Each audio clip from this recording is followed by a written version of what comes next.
Sure.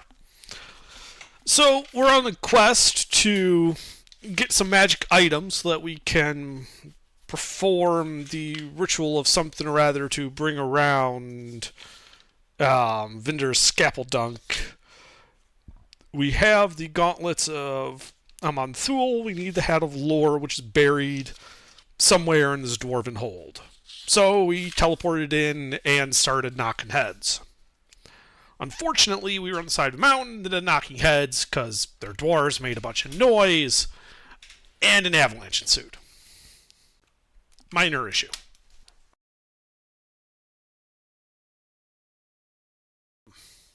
So we have caused widespread, ecological devastation.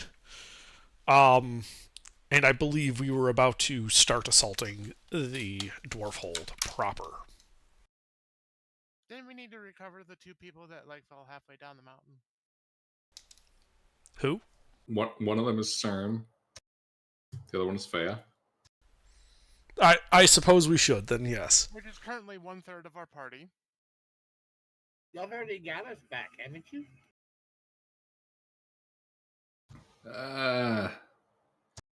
Sort of.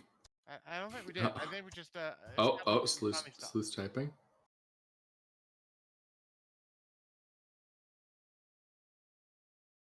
We must watch it with rapture.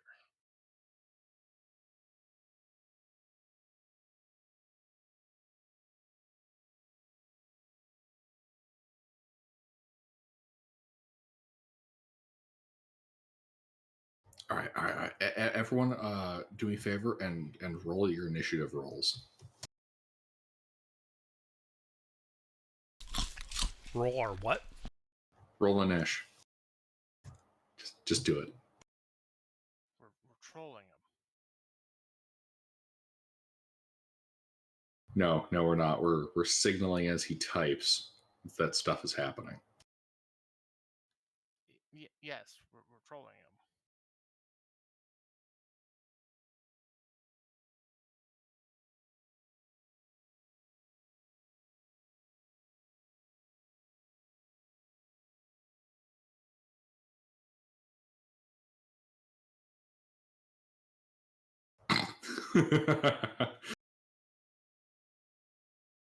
Man, you're on the money with that.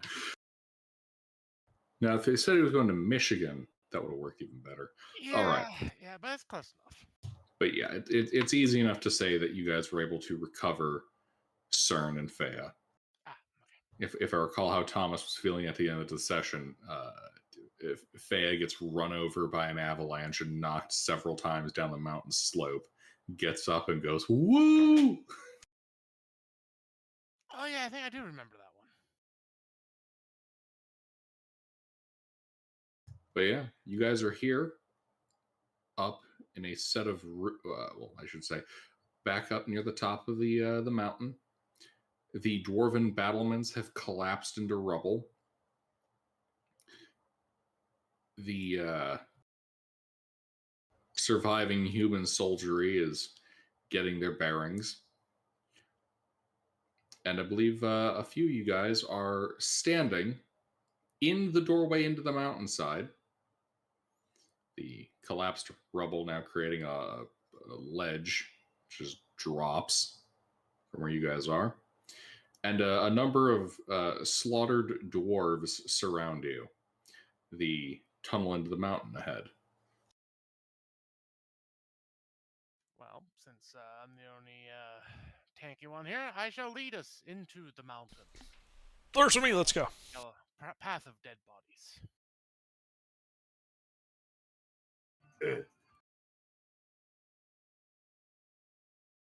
Yes, the great swole one will take up Tail Point Charlie.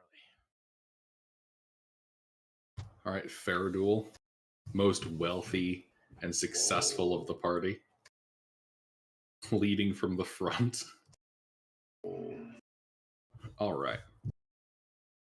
Well, you start walking into these hallways. Well, down the hallway, I should say.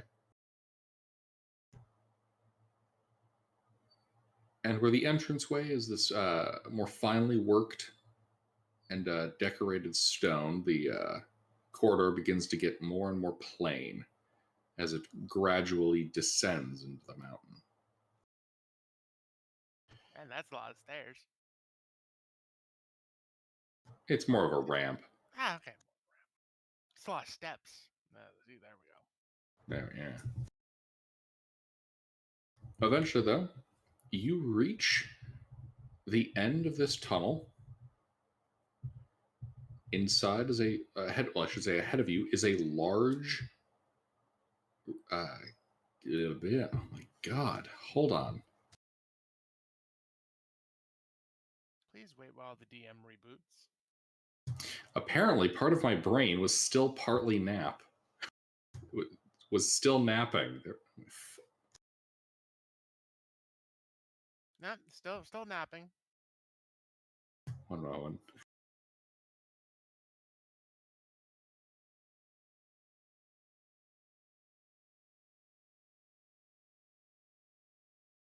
Okay, rebooting dungeonmaster.exe.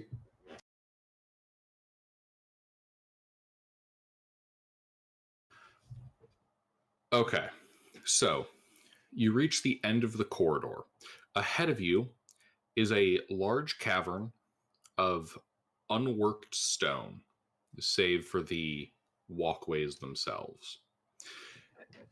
At the center of which is a great chasm descending into the mountain, over which is hanging a large glowing gem which illuminates this immense chamber. You can see a series of 4 other corridors in this area spreading out into different parts of the mountain. How big of a gem are we talking about here? About the size of a small wagon. Really? Yeah, it looks to be glowing with Kind magic. of gem. Ooh, magic gem. You know what? Give me a nature check. All right, as long as if I have points in that, I do. Yay. Bleh.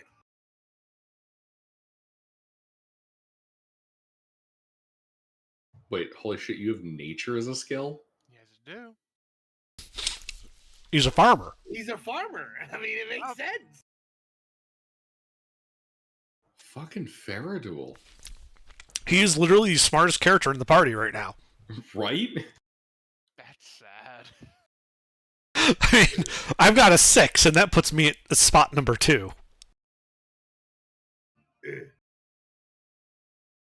I think the party's average intelligence right now is like 5.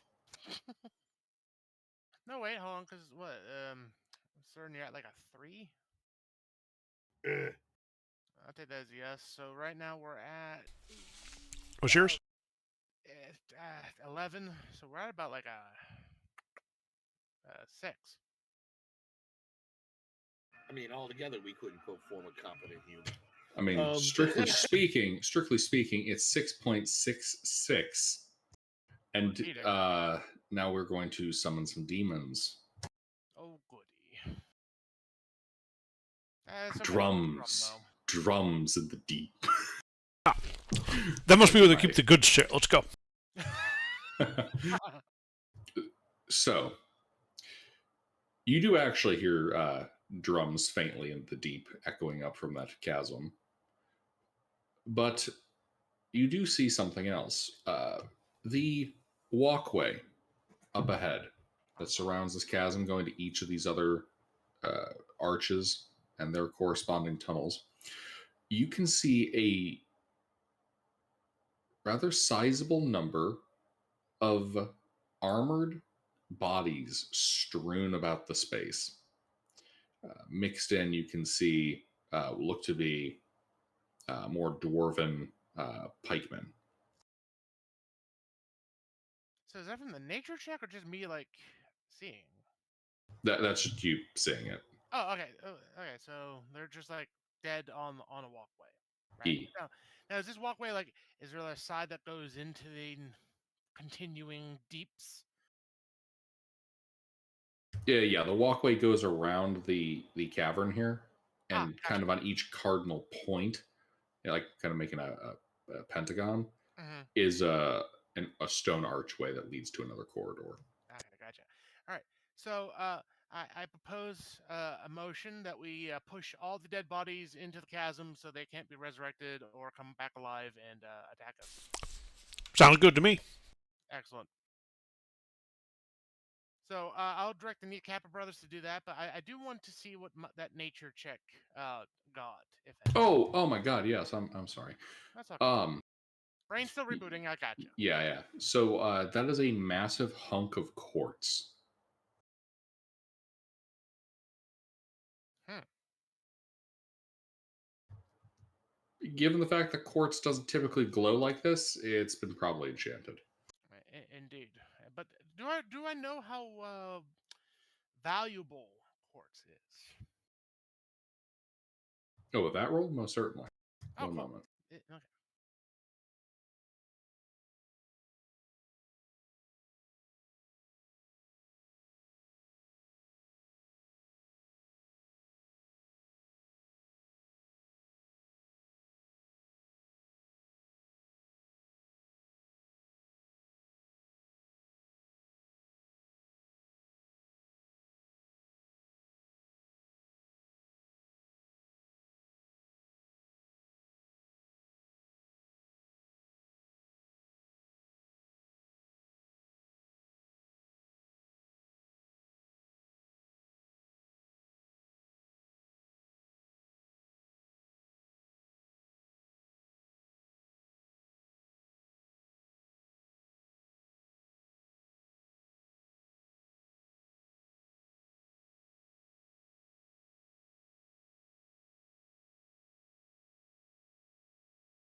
So, you know that a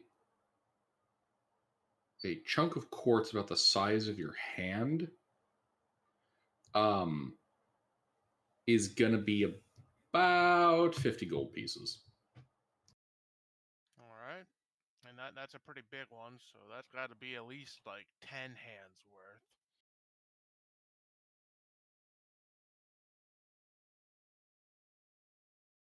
I said at least, so there's probably more. Yes. Excellent. All right, so we're stealing that later. I point up to the giant thing of quartz, but later we should find what we came here first for. Then that. CERN starts trying to climb up to get the thing you pointed out. Well, it's hanging in the air. So height. He just tries jumping in place. All right. CERN, do me a favor as you start jumping near the edge to reach this. Give me a dexterity save. Actually, how high can he jump? I mean, strength wise, really, really high. Because it's what? It's 5 feet for every point. So he can jump just standing flat footed 35 feet in air. Is that I true? I don't Ain't think that that's what it right. is? I mean, ain't that what it is? It's No. 5 foot for every. What is it under? Um, it's not nearly that insane. This isn't Skyrim or No, but I'm Obsidian. just saying. What is the? I'm looking it up. Okay. Well, so it says here at least 3 plus your strength modifier. If you move 10 feet for a High jump. Yeah, if you leap into the air, 3 plus your strength modifier. Okay, so it's 10 feet he can jump. Okay. Which that's cool because he's only a foot tall in heavy armor. So he looks like a basketball. That's All right, so that amusing image out of the way. Yeah. I can That's not tell. gonna work.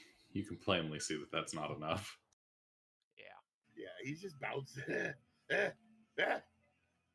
try calling him, no, like the easy, sir, easy. Later.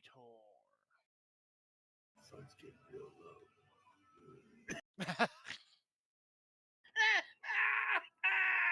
All right. All right, and So he just looks at you, we have just confused. right, and we have 4 other hallways to choose from. Well, if anybody has any better ideas, it's just we start with the one that is to our left, that from the one that we came from. Hold and we'll just- on here. Hold on. Okay. All right. So, because you guys were starting to toss bodies off. Oh yes. Yeah, Do that. yeah. So you guys are tossing dwarf bodies in. Dern and Cern, as you guys get started on it, there are meaty dwarves in here, but you can also see that there's a fair number of those iron dwarves, the ones constructed fully out of metal. As you guys are been beaten up.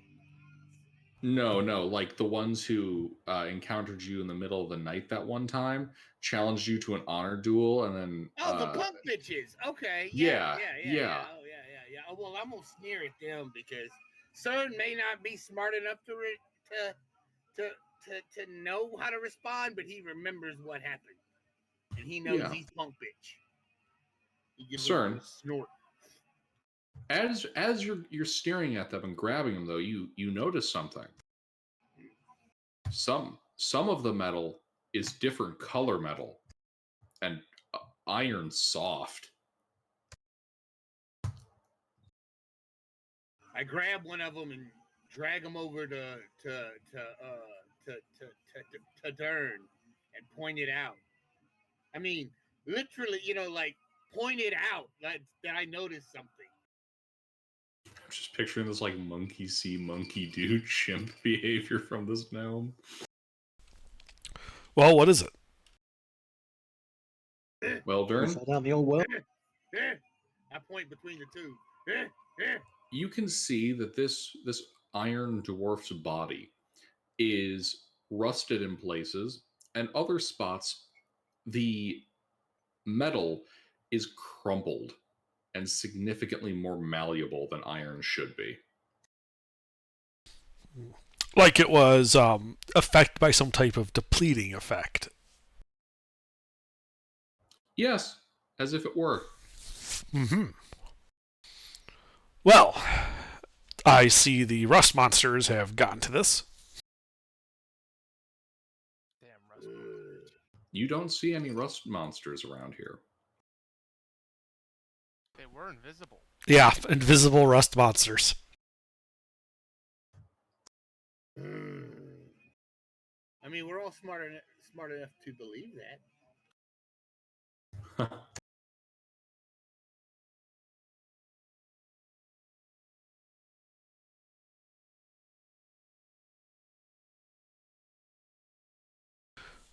I mean, we've all heard tale of of a wizard wandering around one time with an invisible tin monster that got loose. Mm-hmm. I was there. I've seen it. How did you see it if it was invisible? No, not that part. The wizard, though. I saw that one. Ah, okay. Yeah. That makes sense. And Apparently the wizard isn't it.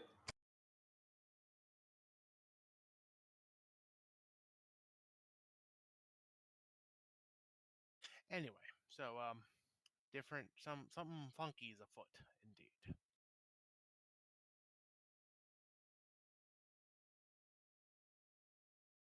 Does anything else happen while we hurl these dead people to the abyss? Is there a burp that comes up from the abyss as it gets filled?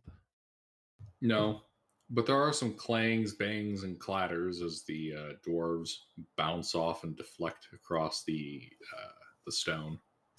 Oh, good. Ah, Oh, Ruffles! thank God, somebody smarter has arrived. Oh, come on! You've been doing great, Faradul.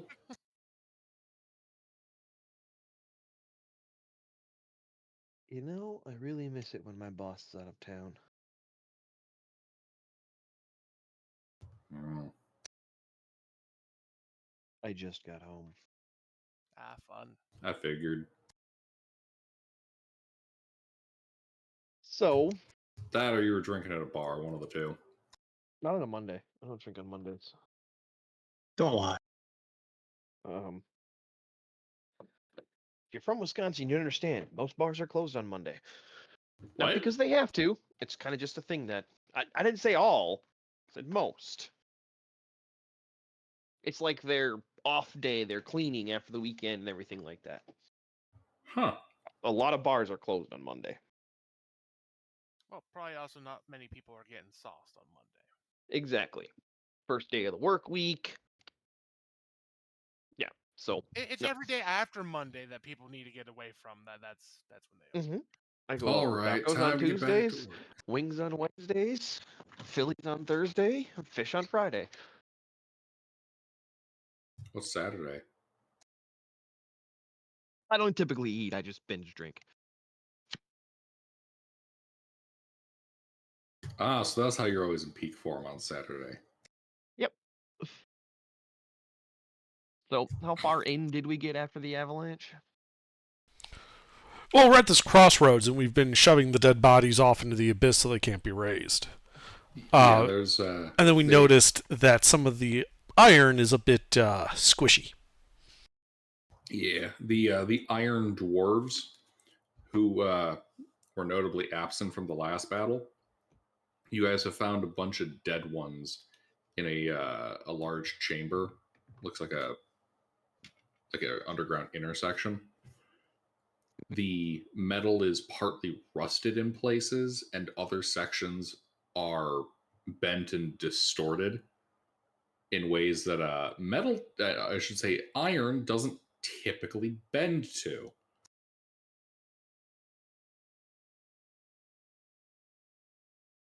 Like it fleshy? Um.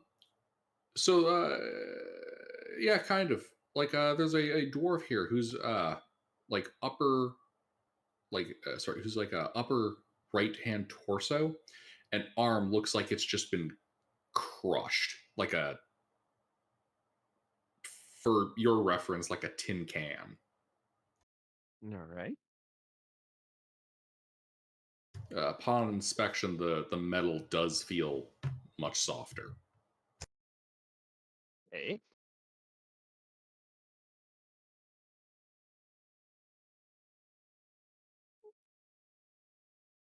Oh, and there's a giant hanging bit of quartz that is illuminating this room that we are going to liberate when we're done. There's a giant corpse. Quartz, hunk of quartz. Oh, gemstone. Yeah, There's a giant glowing corpse. That's what I heard. I wasn't aware that we were playing. That's why I Magic. questioned it. Ah, so these dwarves are actually like a necromantic cult. That makes sense, and they must be purged. Dwarf fortress up in here. No, this is obviously not Dwarf Fortress, because right after the entrance there's like a 4-way split. They forgot to pull the lever to close off the 3 non-trapped ways. Sure, that's what they did.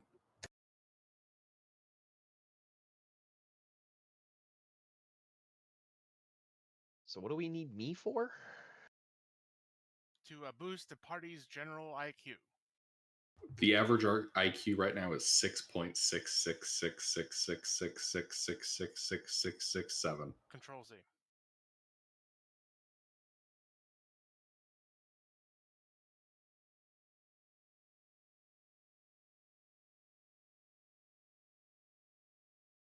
All right, but you said, Faradul, that you want to use the first door on your left? Indeed. All right. So you guys begin walking down that corridor. And I'm guessing you're taking point? Indeed, I am. All right. You start walking. You get about 100 feet down. This is a roughly horizontal level corridor. And as you're stepping ahead of the party, I need a dexterity saving throw from you as the ground splits open along a seam in the middle and drops you into a pit. Who? Dex save from who? Me? No, Oh, I no, failed just Faradol. Oh, good. Hello. I failed. Hello. Faradol, Yes. that passes. Oh, thank God. I can only assume that you use your incredible farmer skills and just kind of swing your arms around while leaning backwards so that you tip back onto solid ground rather than fall into a hole. Indeed. Also, it's previous knowledge from other dungeons that they have traps like this bullshit.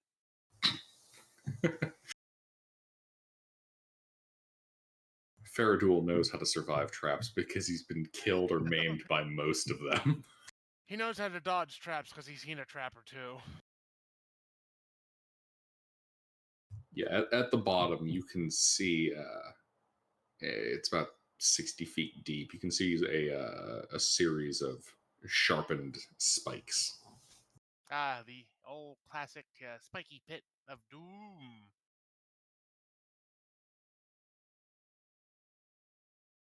I pointed out to the rest of the party. Okay, everybody, avoid the giant pit. That's bad.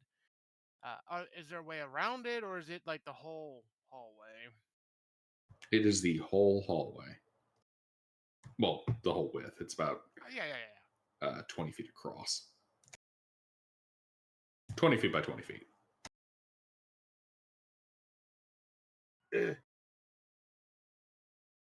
How heavy is CERN? I can throw a rope down and pull him up.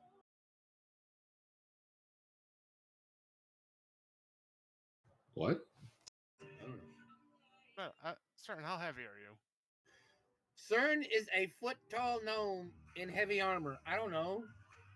How heavy is heavy armor? It's probably the heaviest thing on him is his armor. He probably weighs about 25 pounds heavier than armor.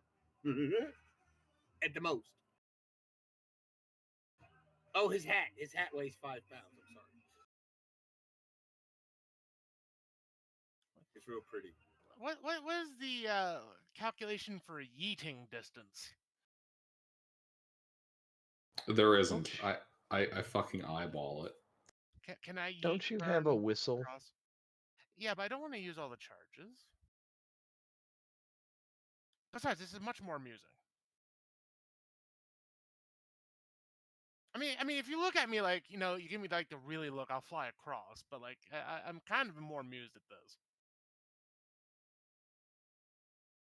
Yeah, see, exactly.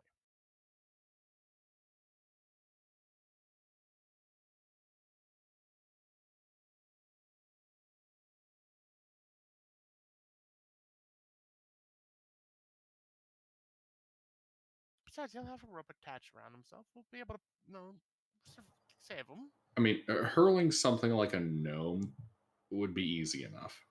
They're gnomes. Hey! No gnome hate. No, it's not hate. It's you're getting a chance to fly, sir. CERN used to fly before he lost his magical stick.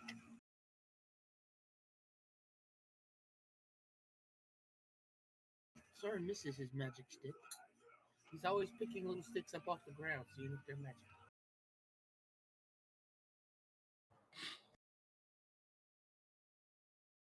You're just gonna eat his ass? If nobody else complains, yes. No, he eat his ass. All right. Sure. I mean, if his brother says so, all right. I tie a rope around him and just yeet. Woo! Splat, clang, dun, dun. I'm okay! Well, I guess the other side's not trapped. Go ahead and toss me. That's okay! All right. And I yeet Dern, but instead of just kind of football yeeting, I'd be a little more careful with Dern. He's still smarter. Also a bit squishier.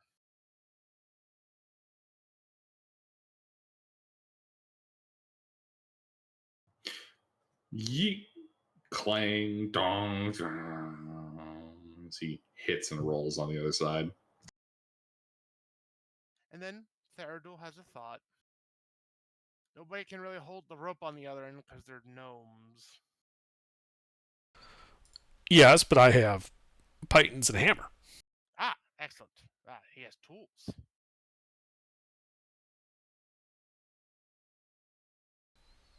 So if you toss me the rope, I can, make a nice rope, little, the rope rope. around CERN. Oh, well, I go and untie it from CERN and nail it to the wall.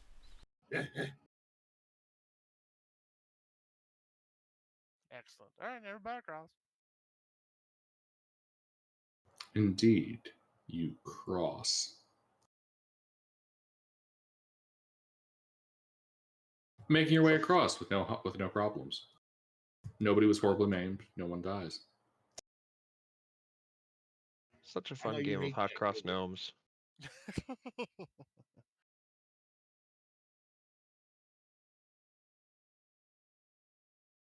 All right, and we shall continue down the hallway of dwarfs. All right. You continue down this corridor as it begins to gently curve for another about 300 feet until you see up ahead of you an intersection, a T-way. Well, earlier it's more of a Y-shaped intersection. Ah, yes. We shall go to the left. You can see at this intersection there is a statue of a stern-looking dwarf. His left hand resting on top of a shield, and his right hand held out with its palm facing you, as if signaling for you to stop. The uh, ground ahead of the statue is dusty. So like, is it like dusty? Like, it's dusty ahead of the dwarf. But how far? How big is the dusty bit? Like, because I'm assuming the ground that we're on is not dusty. Where does that dust start? What does the room look like? Well, we're in a corridor. Then there's Oh, a dwarf. how wide is the corridor? 20 feet. Yeah. Is there any like stones or shit on the ground? No. There's All no right, bones or skin. Oh, okay. No little rocks or pebbles. Nah, just dust. You need something to throw? Yeah, I was gonna throw something across the dust to see if it was trapped. Ball bearing? I mean, CERN's not smart enough to know that, but that's what I would do. Because the thing looks like it's holding its hand up, not for us to go that way. So I wanted to throw something down that way to see why. I'm just curious. Like, is like there's a noticeably more dusty spot, or is it just like all dusty in front of them? Does it look like it hasn't been traveled, as opposed to where we are?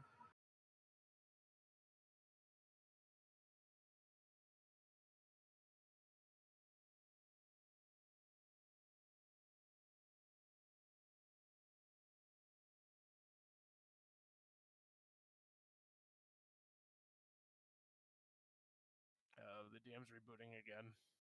Hey, maybe he's back. Okay. Now my bars are back to normal. Sorry, what? All right, so I'm asking, is there like a spot that's more dusty in front of that dwarf statue than where we're currently at? Like, is there like a hunk of like an area of dust that is more dusty?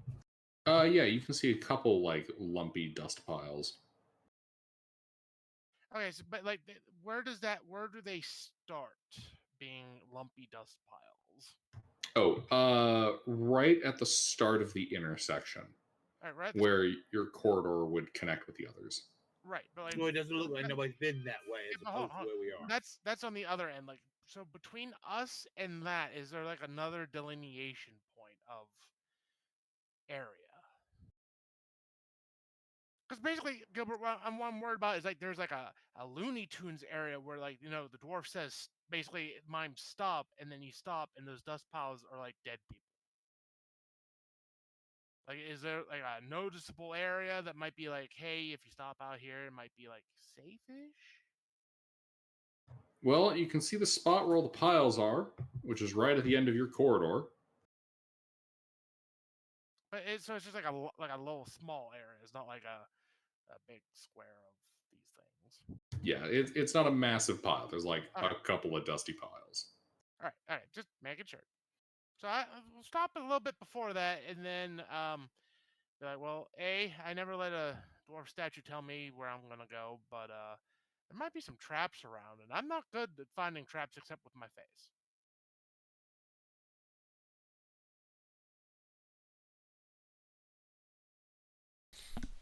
I don't know, maybe the thief should look for the traps. That's kind of what I was going at. Well, I'm decent at finding traps. I can help. Well, power to you. I just gesture towards the dwarf statue and be my guest. I'm better at helping than at doing. Which makes you better than all of us, apparently. So go, do. Oh, really? I'm the only one who was investigation to check for traps. Yes. Numbers. How far away is the dust pile from the statue? Like actual measurable distance. Oh, 25 feet. Okay. I stop 5 feet away from the dust pile and cast detect magic.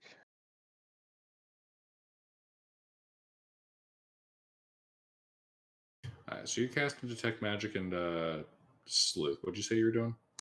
Checking for traps.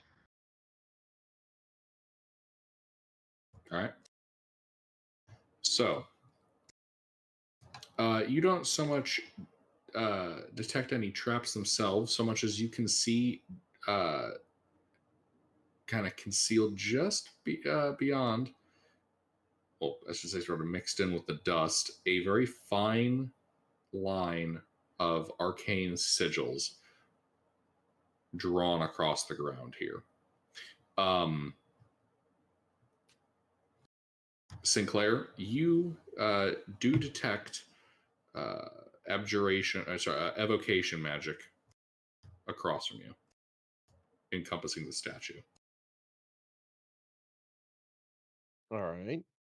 Do I see anything invisible around the ethereal plane?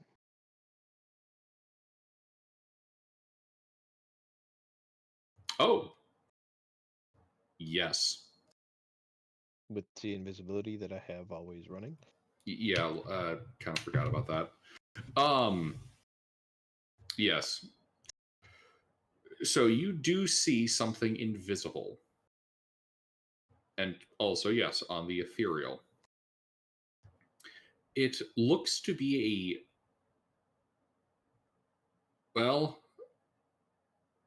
squid.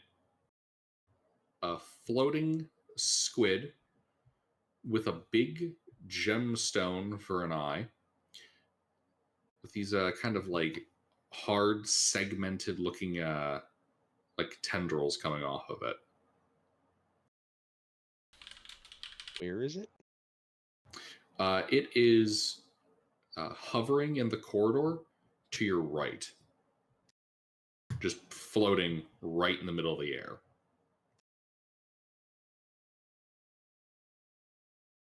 Yeah, kind of like that. But it's got like segmented tentacles. So, like this.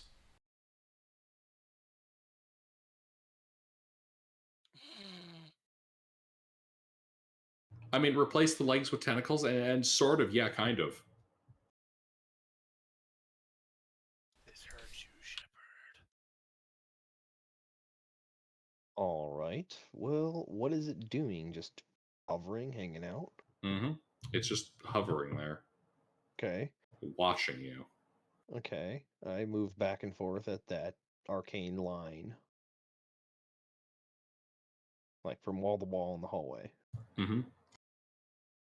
Give me a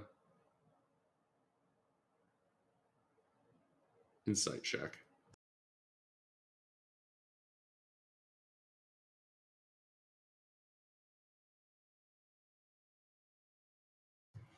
Yep. You can see that gem eye is just watching you as you move. You notice when anyone else moves, the eye flicks back to their movement for a second and then back to you as you're pacing. All right.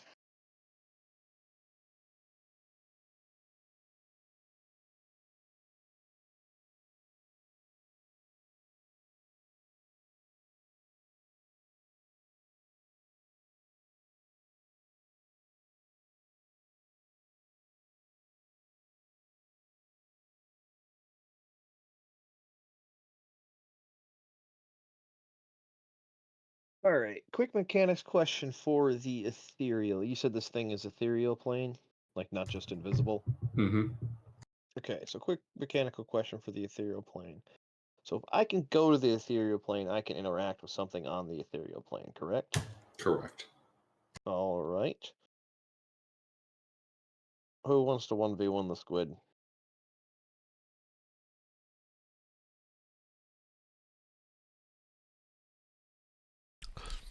How long was that walk, time-wise? From what point to what point? From the avalanche to here. 30 minutes. Okay. I have no problem 1v1ing. All right. I hand you the oil of etherealness. Takes 10 minutes to put on, but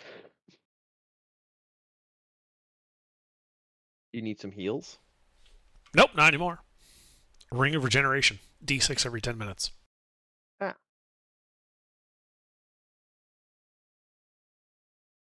I mean, I have more coupons unless you're full up. No, that filled me. Okay.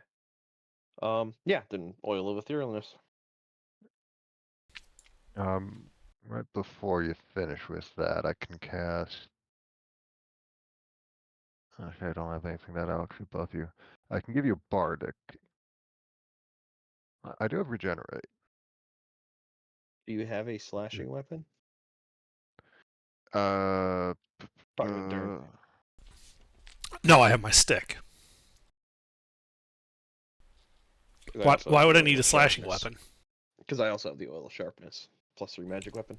Eh, Converter. it'll be fine. Yeah. Okay. It's already magic.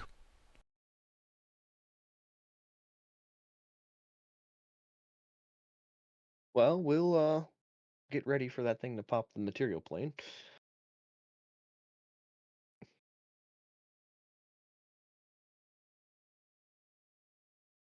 Just trying to think what other buffs I can. I mean, long strider. In case you need the movement.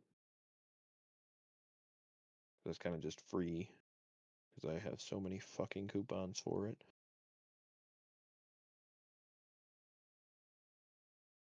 And then. Nah. I got nothing else to buff with. Alright, so I've got Long Strider, and then we do the Oil of Etherealness. And I can see this squid-like thing, Gilbert. Yes. How far away is it? Bump, 40 feet. Okay. How high up is it? Right about head height. Well, I'm sorry, for a normal person. So for you, it's floating like 3 feet over your head. Alright. But I can see it. Yeah. Anything else standing out? Any like stuff that appeared when I went ethereal? No. You just see this Alright. like metal-looking squid with a big gemstone eye and a couple of like segmented tentacles sticking out from underneath it. Okay. I start walking towards it, raising Alright, up my hand in greeting. Mm-hmm. The thing stares at you, watching you as you approach. Yeah. And I'm like, 10 feet away from it. I'll say in common, "Hi, what you doing here?"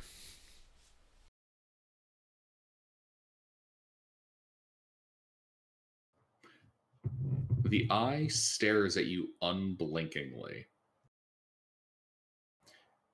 And it rotates, turning its back to you and begins puttering off down the corridor. How fast is it going? Walking speed. All right, I keep up behind it. Has he crossed the arcane line? He has. All right. Once he's 30, 40 feet away, I'll cross it first and then let everybody know to follow. You're on the material? Yes. All right. You step across the arcane line, and a magical light emits from the hand of that statue. I need a dexterity saving throw from you. Oh no.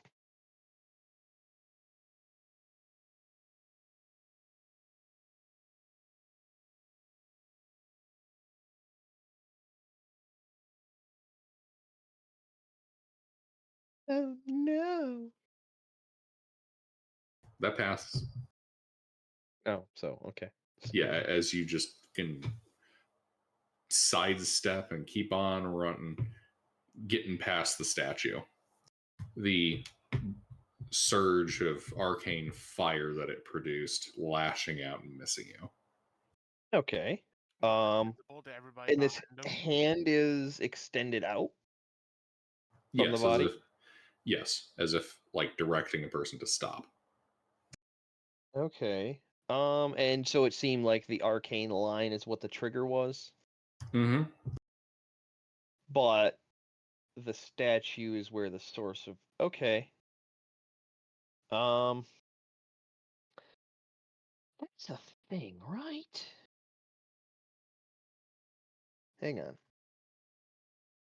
I have to go reference the internets. What's a thing? I can dump the bag of holding as an action, right? Yeah, you just turn it either Okay. upside down or you inside out. Yeah. I upend my bag of holding and put it over the hand. There's nothing dangerous in my bag of holding. It's just a bunch of toolkits mostly, and a lot of rope. I've cast littering at 9th level.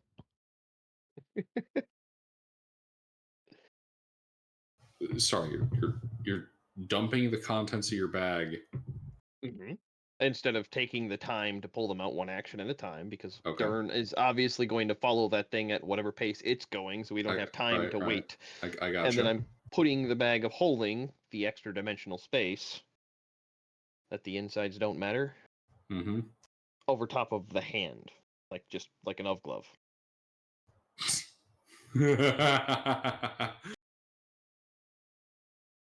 Okay. And then I tell the rest of the party to cross. Like, let's go. I follow. How many empty beer cans could you fit into a bag of holding? Well, one beer can is How heavy is a empty beer can? 20 grams. A lot. Okay, well, give me a moment. I'll just get run the math. I was like average for a beer can is between 17 to 20 grams, I think, or 20 to 23. But 20 grams is the number that I know for a can. 500 pounds in a. Yeah, exactly. So a lot. 11,340. Yep, that sounds like 500 pounds of cans. That sounds like a very, very effective way to litter. He is a prolific alcoholic. Well, see, in Wisconsin, that's like at a That's like a bar. weekend. No, that'd be like 2 or 3 weekends for a bar. You got to realize 11,000 cans for one bar. That actually would take time to accumulate, even for Wisconsin.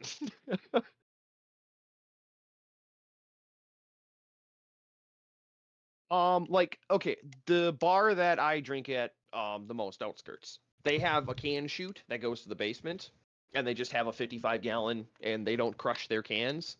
They fill that 55-gallon bag, twice in a weekend, and Kurt brings all the cans in once every 2 months, and that's like 200 to 300 pounds. Mm. Mm.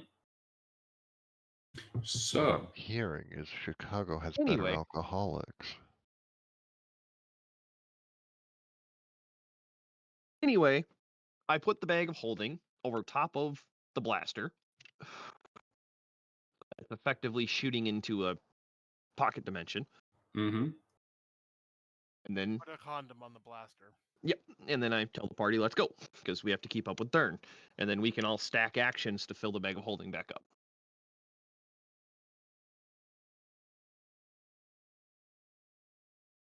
Sounds good to me. You know what the worst part about this is? Mm. It just occurred to me. Sense comment there would result in 100% like zero risk. Huh. We're going to move on from this. As you all cross the area and begin following Dern, who is about 30 feet ahead of you. Well, it'd take a couple rounds to put all the shit back in the bag of holding, but we can catch up by dashing. Got it back. Indeed. Yeah, you guys catch up to him, and you guys are just following this thing through the hall. As it's going,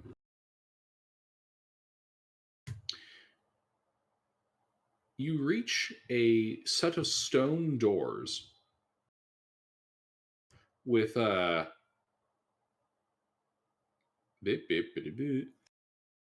so you reach a set of stone doors, the rest of you.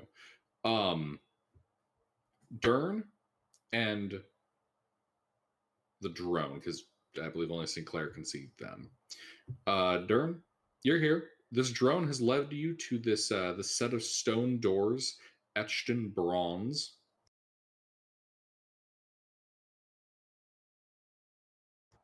All on its lonesome here. And the drone just kind of sits there, bobbing in the air before sinking down to your height.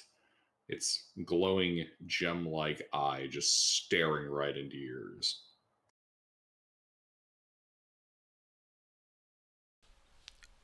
Do you want me to open the door? As I point at it. It stares at you some more. I'm gonna open the door, and I just turn and try to open the door.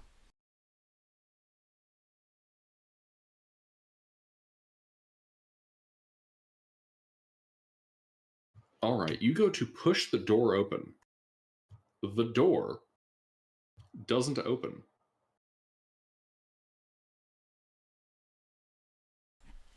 Because it's locked, or Wouldn't he just phase through it? Yes, he would, because he's on the ethereal. wouldn't I phase through the floor then?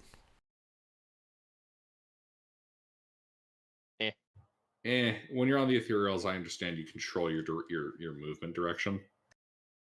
It's not like you sink to gravity. If you wanted to no clip, you could no Pretty clip. pointless on the material plane. Sorry, what, Ruffles? I said that would make the ethereal plane pretty pointless on the material plane. Fucking clips through the map and just keeps falling.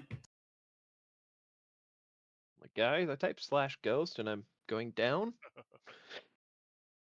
Yep. Basically, under the ethereal stuff works just by like toggling no clip. All right. You can just clip through the walls and whatnot. Uh-huh. But yeah, you can't clip through the door. Okay. I try the wall next to the door. You can't clip through that part either. Can I clip this? Can I like stick my head in the floor? In the floor, yes. Okay. How far over can I get towards the door? Can I get under it? All right, you start clipping through. One moment.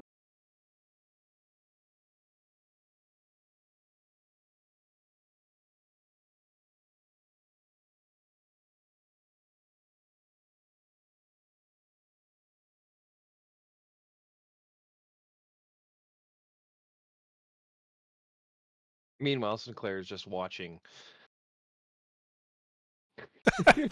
Yeah, basically that's what I'm doing.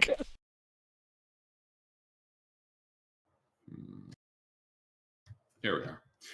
Etherealness. So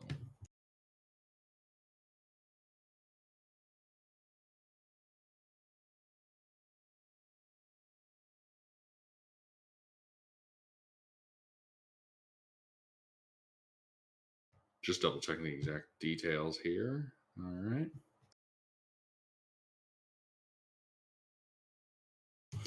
Yeah, so you kind of start floating through this space. And this particular there is a big box that you can't get into.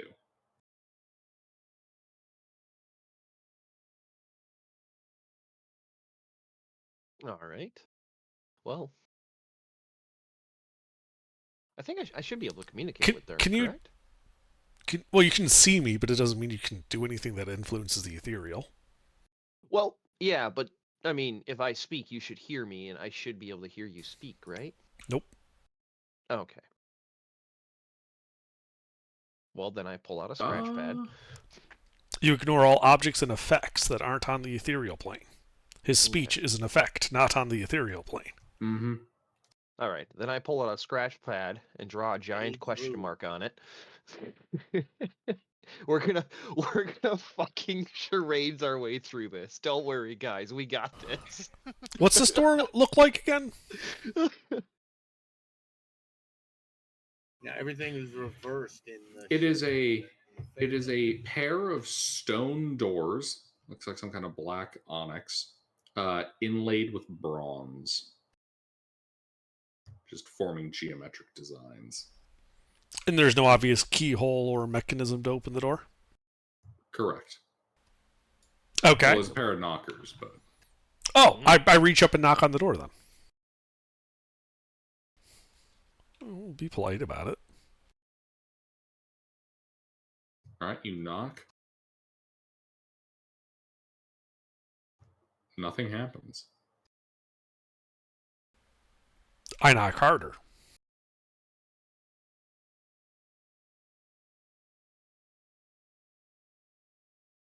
Okay, nothing occurs.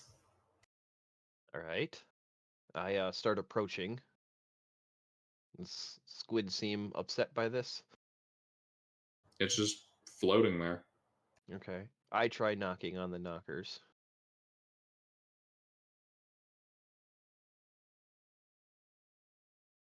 Knocking with the knockers?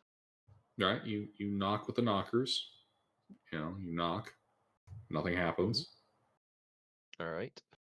Well, I motion over to Anya and hey, come check this out. I'll help.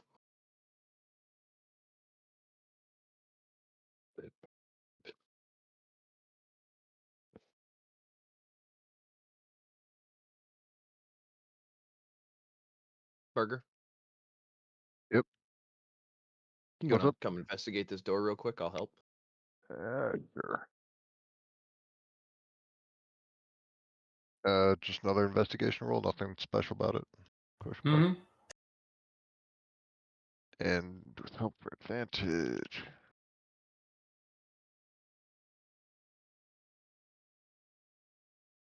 $13. Ugh.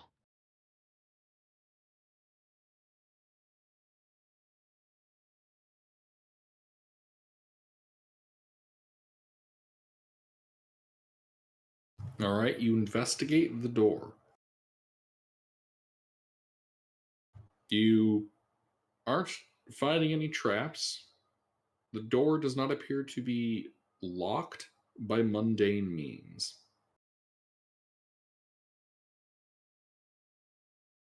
Although it is rather hard to tell. Okay. Magically locked? Do I see anything with detect magic? I mean, has it been more than 10 minutes since we I suppose the oil of Ethereum's takes 10 minutes to apply. Mm-hmm. You recasting? Well, I'll hotcast it because I know the oil of Ethereum is time limited for Dern to be able to actually maintain it, so I'll just spell slot and hotcast. Mm-hmm. All right, you hot cast. There is abjuration magic on these doors and in the walls.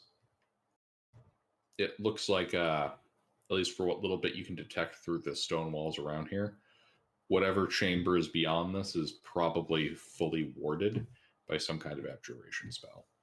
All right. Spell scroll of knock.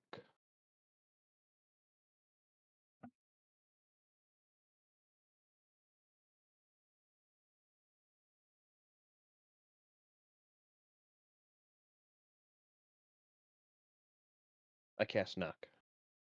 Mm-hmm.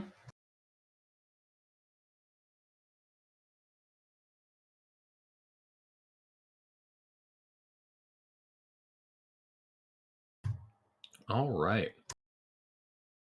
Indeed.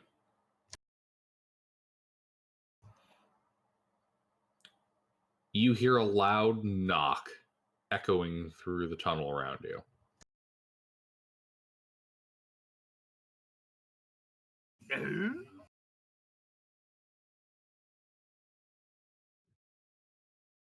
You trying the door? Yeah. All right. The door opens. Okey doke.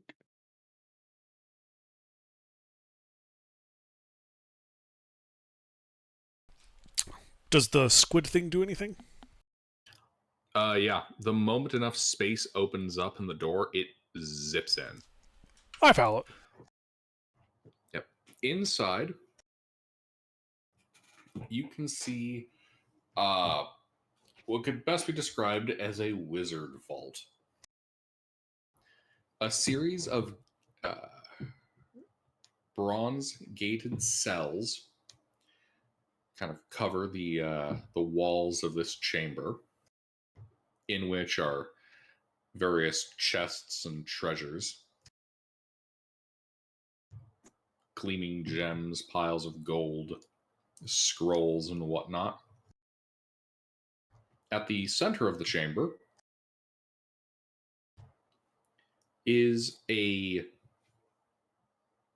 large brass construct with fire kind of burning and moving about the gaps in its chassis. The little squid thing you've been following zips in and begins perusing the room. For those of you who are on the material plane,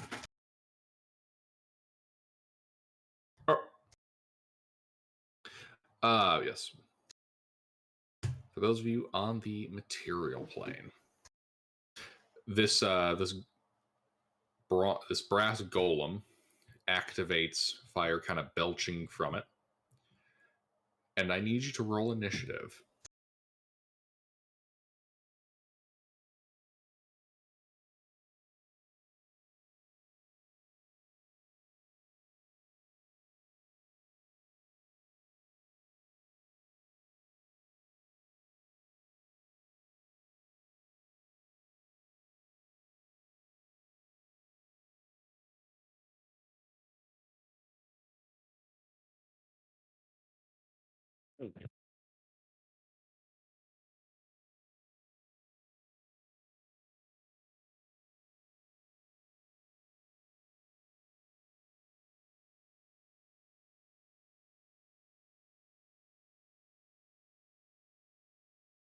So, how long has it been since the avalanche?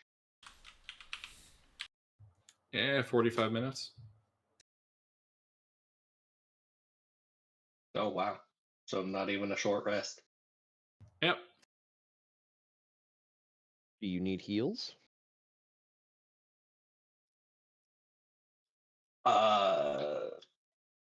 Most of my stuff, like Cloud Rune and my runes, are on all short your rest. stuff is short rest. It's one enemy. I'm sure we can take it without that.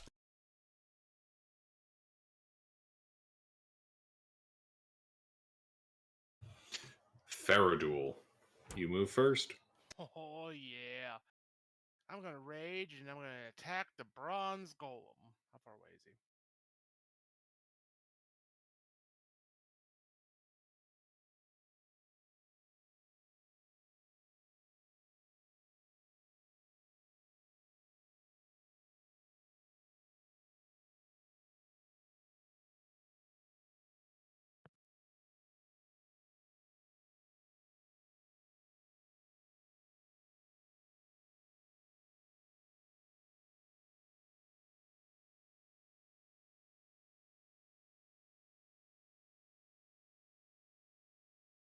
Gilbert? Yeah, I'm here. I'm waiting for him to roll his attacks. But how far away? I asked how far away he was. Oh, I missed that part. My apologies. That's all right. I'm assuming within melee range since you're waiting. He really is, yeah. He's like 25 feet. Gotcha. 2 hits, one of which is a crit. Oh yeah. So 2 hits or 3? 2. Excellent. All right, for regular one first.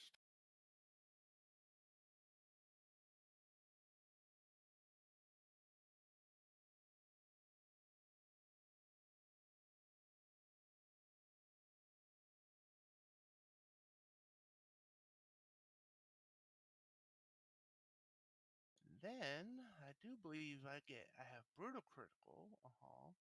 Additional weapon. One additional weapon die.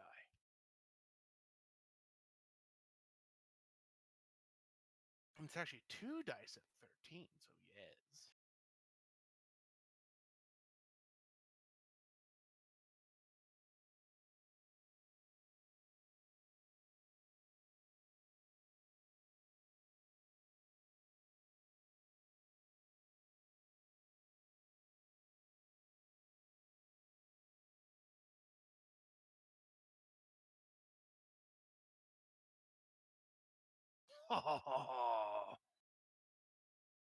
Damn.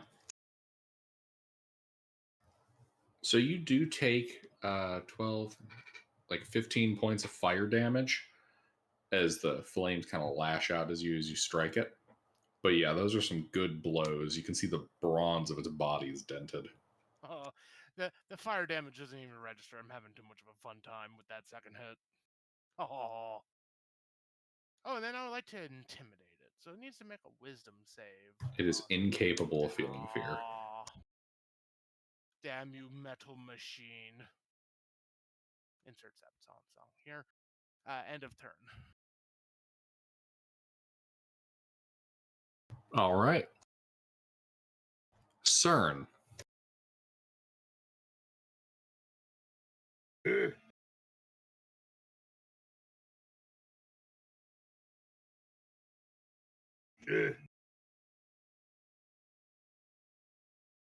No roll.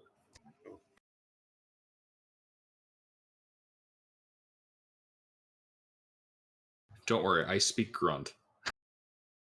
I'd hope so. Your brother's a Marine. That is the joke. We also lack any crayons. No, I have crayons. Why did you say that? He's gonna eat them. Nope. 2 hits. They're in a lockbox inside the bag of holding. Ah. No Oh, wait. rest. No rest since we fought that army. No. Correct, no rest. Okay. So that's my the smash.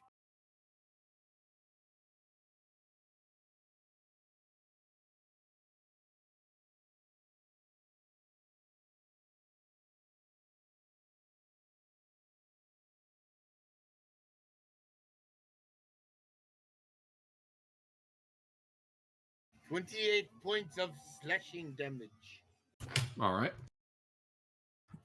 You do take 7 and 11 points of fire damage as the flames bellowing from this golem lash out at you. Ow. I am unconscious.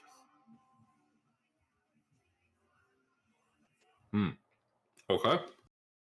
Apparently, since we have apparently I only have 9 hit points. I don't know. I don't remember, but that's what I have written on my sheet. So Yeah, you were brought back up with 9 hit points, and we Yeah. haven't healed you since. yeah. You fell down a very large mountain in an Oh, yeah. avalanche. Oh, that's right. I remember. Yeah. It just Yeah, kept yeah. going and going and Yeah, going. that was the Blame most, Faye's yeah, steering. that was horrifying. Fea had a lot of fun. I am unconscious, but I hit it, so I fall over. All right.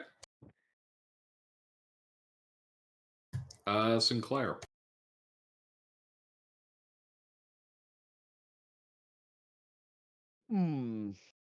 So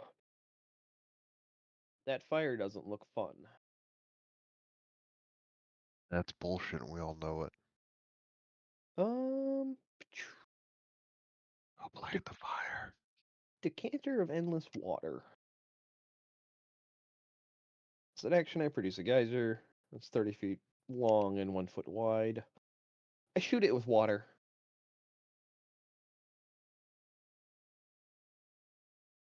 And it's bronze, so I'll make it salt water. All right.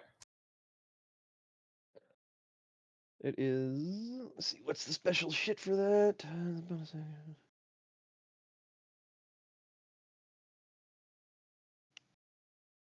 mean, I'm more so going for the water part of it, not so much the DC 13 strength save or 1d4 bludgeoning damage.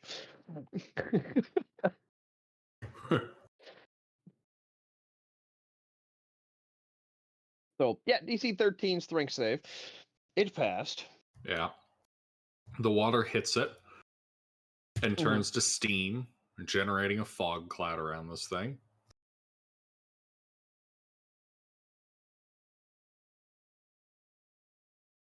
You guys can still see the, glowing heat coming off of it, illuminating the fog cloud.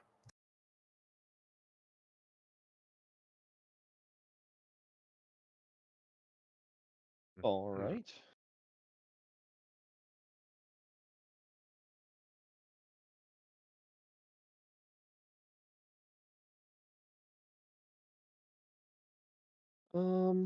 Then I guess I will. Let's see. Where's Anish? Bardic Faya. It's a D6.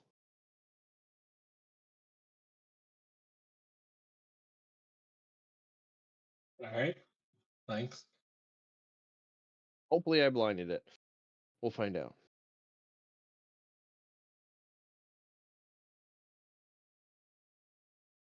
That's it for me. All right. Well, I'll step back through the door to get partial cover from this thing, but still Gotcha. being able to shoot at it. All right. This thing. You guys can see some actinic light crackling in the fog cloud now, and it is going to make 2 attacks against Faradul. Bring it on, Metal Man.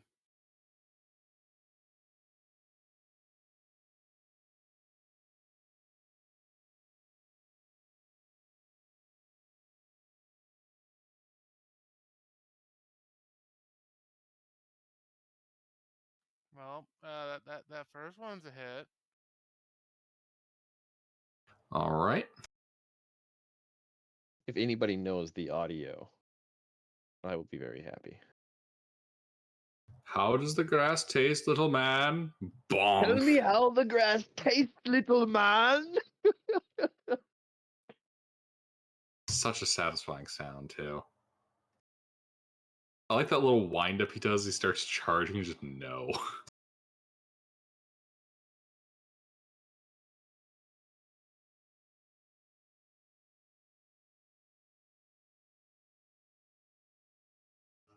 "23 points of magical slashing and lightning damage." ignoring resistance. What, in the lightning or all? All. Oh, alright.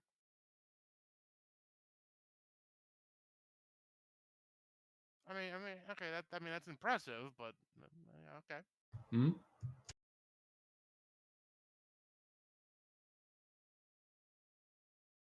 That's all it can do there. Fea. All right, I have a very important question.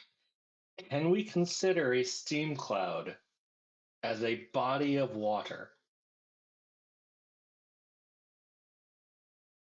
Cloud of. What are you gonna do? Rename it the Cloud of America? So, I'm heavily inclined to say no, but I am curious what you're thinking. Frigid touch. As an action, I can touch a body of water and freeze the water in a 10-foot radius sphere around the spot you touched. I just want to freeze them. What does that do exactly? Turns the water to ice.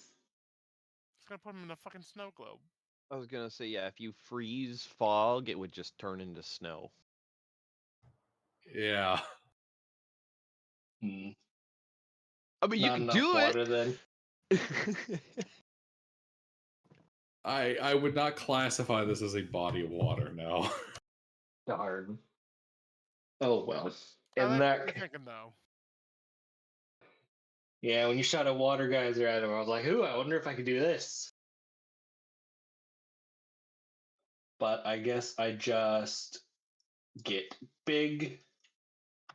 And how big is he? Medium? Large? Large. Okay. Well, I grapple him.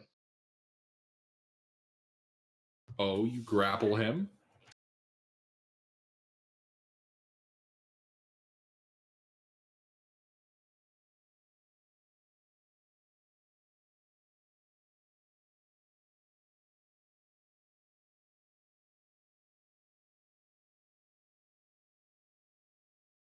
Indeed, you grapple him. Taking 5 points of fire damage. Bea laughs in resistance.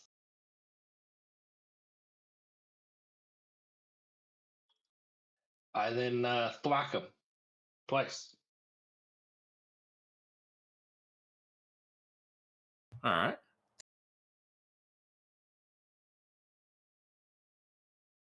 One hit.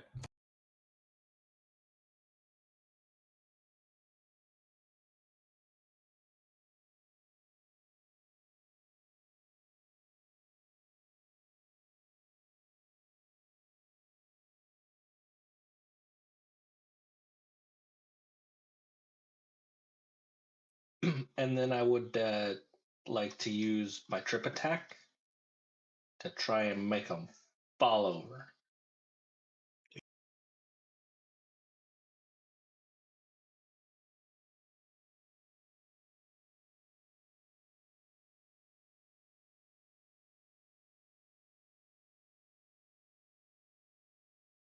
Reroll the 2. And he does not fall over.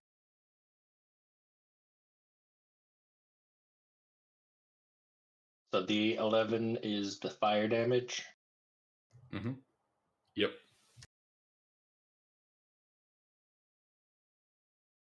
That is correct. All right. I resist it. It's very nice. What gives you resistance out of curiosity? That ice shard you gave me. Oh, that's neat. It is very cold.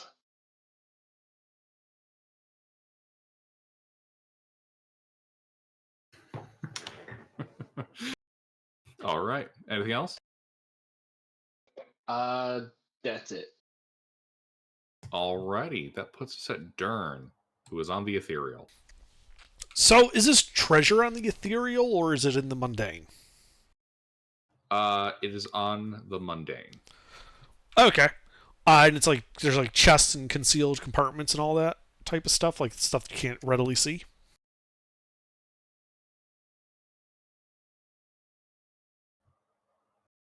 I'm sorry. What? Run that by me again. So maybe I missed it in your, but didn't your in your initial description, didn't you say there were several chests and the like in here, closed containers? Yes. Okay, well I can use my etherealness to just kind of clip my head through all the containers and see what's in them, right? I see. Okay.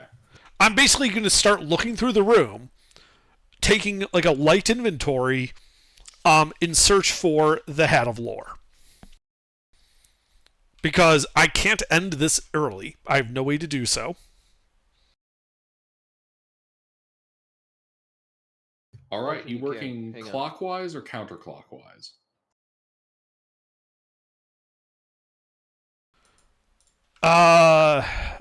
I guess I'll go clockwise. All right. You head over there, stick your head into a chest. Inside is a skull with fire burning in its eyes. Inside of the box. How many boxes are there? 12. All right, that's a lot to remember. I pull out like a piece of paper and start making notes on what's in what chest. All right. So, chest 1, uh, burning skull, a flaming skull. Chest 2 has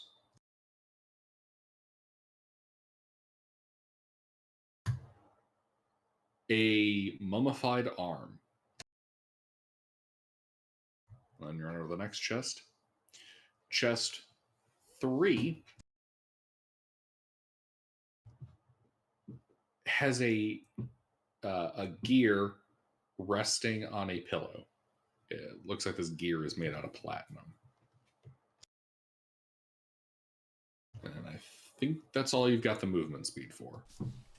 Okay. All right. Anything else? Nah. Anya.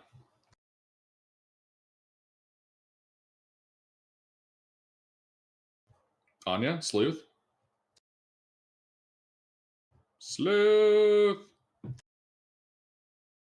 Sleuth. Oh no, Wisconsin has come back and claimed him. God damn it, Ruffles. Why would you take him? He was was drinking so buddy. young. He had so much to live for. All right, fair duel. Well, that bronze golem still needs a beating.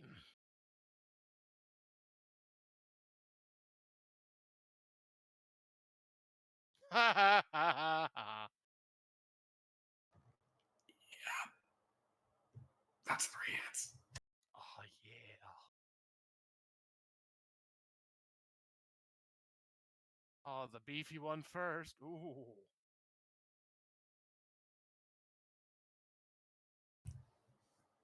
It is badly damaged.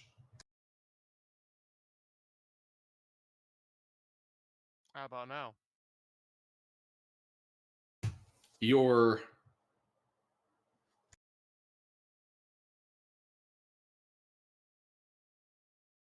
okay, sorry, I had to adjust my audio. Hold on. Mm-hmm. There we go. Sorry, my headset jack is a little weird, and occasionally I need to like touch it with my finger lightly in order to get the machine spirit like refocused. Mm-hmm. Yeah, so your 3 blows strike it. The first one caving in its chest cavity, and the second 2 smashing into it. You take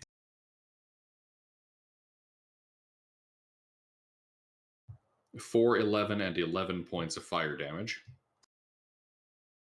As your hammer strikes something important,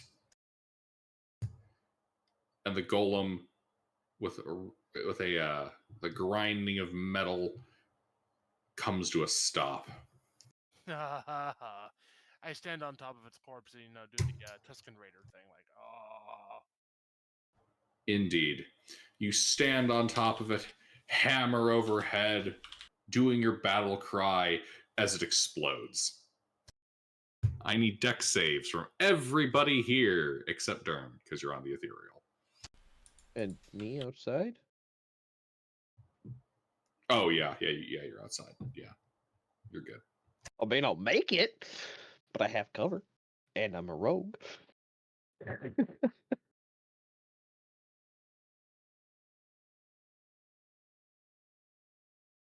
All right, that's a 28 from Faradul. How about Fea and CERN?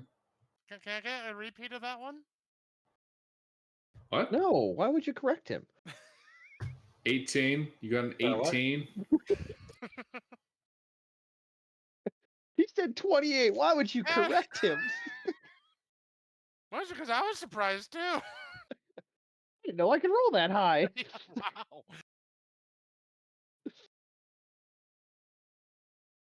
CERN's still unconscious. What was the roll? Dex. Save. But he went boom.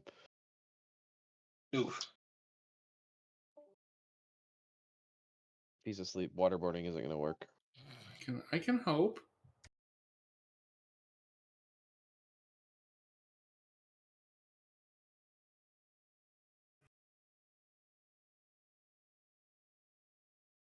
Uh-huh. That's 2 passes for half.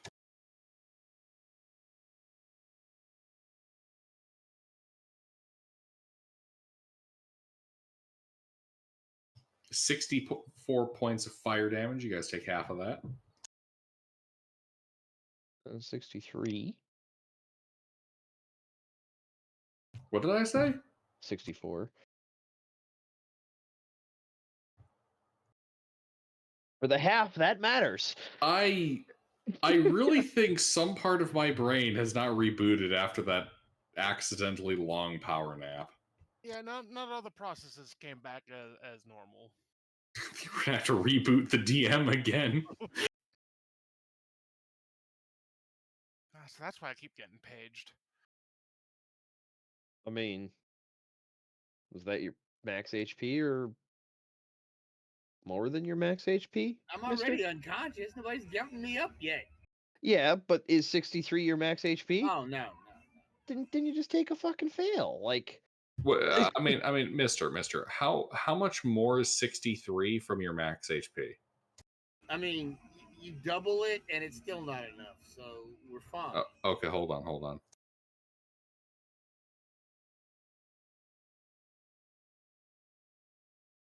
We'll add 447. Does that? No, I'm still fine. Okay. My swole muscles. actually, I resist that. Would stop that. All right. With it dead and the room exploding, I'll run over and throw a cure wounds into CERN.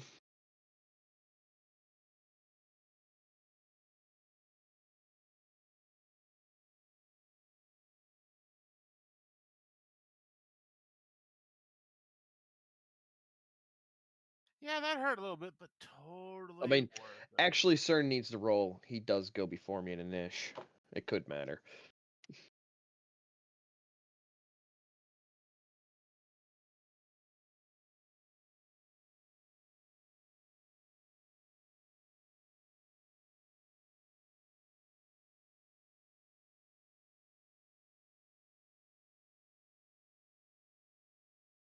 You didn't get a 1.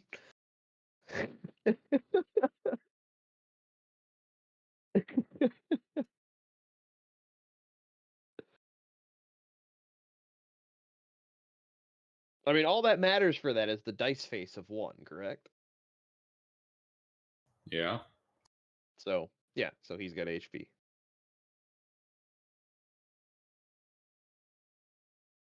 All fucking 8 of it.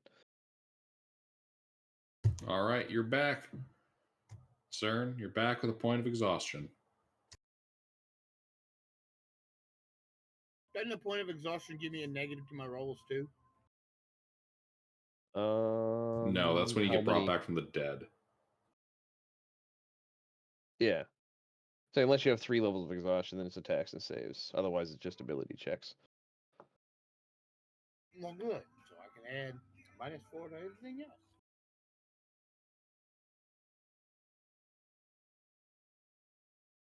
And then I'll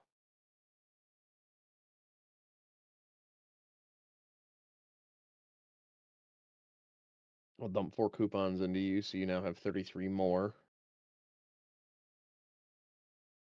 So 41 HP. CERN, so you don't go down in the first hit. Yay! Thank you. I can breathe again.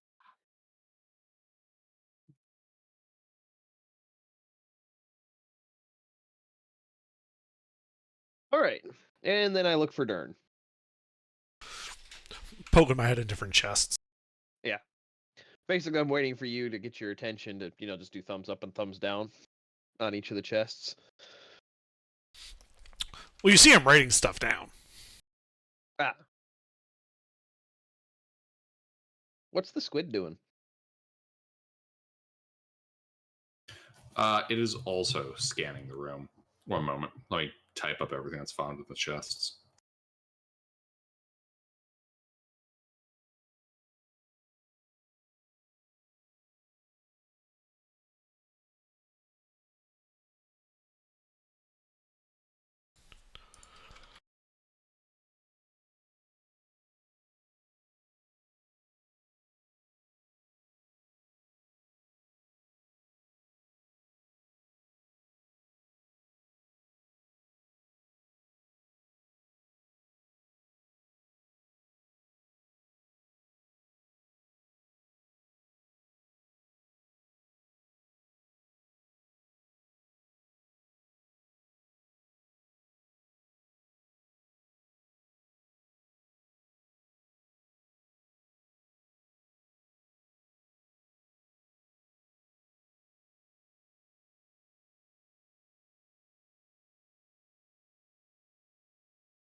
What? It apparently interpreted your stuff as a Star Wars role, so I guess we're playing Star Wars now. All right. I want to say it was the Diamond 5000.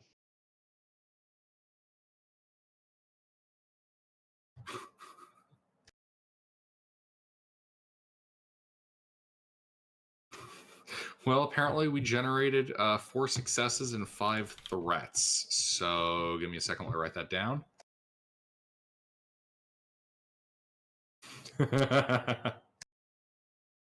Platinum gear? Like a cog made of platinum, or like equipment made of platinum?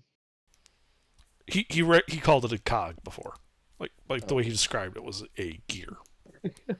Yes, it's platinum gear. gear. Okay, what's it good for? You can go skiing with it. We actually might need that.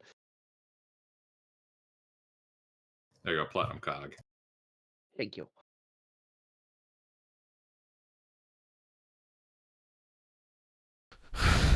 Yeah. So I let Sinclair know. Yeah. And I just keep looking through the loot, trying to see if there's a hat in here that would be the hat of lore. Nay, there are no hats. God damn it. All right, well, there's no hats. I'm still ethereal, so they can't even hear me as I sigh.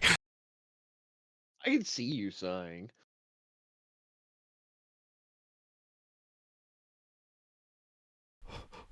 I make like generic motions with my hands, like, all right, scoop all this up into your bag of holding. Let's go.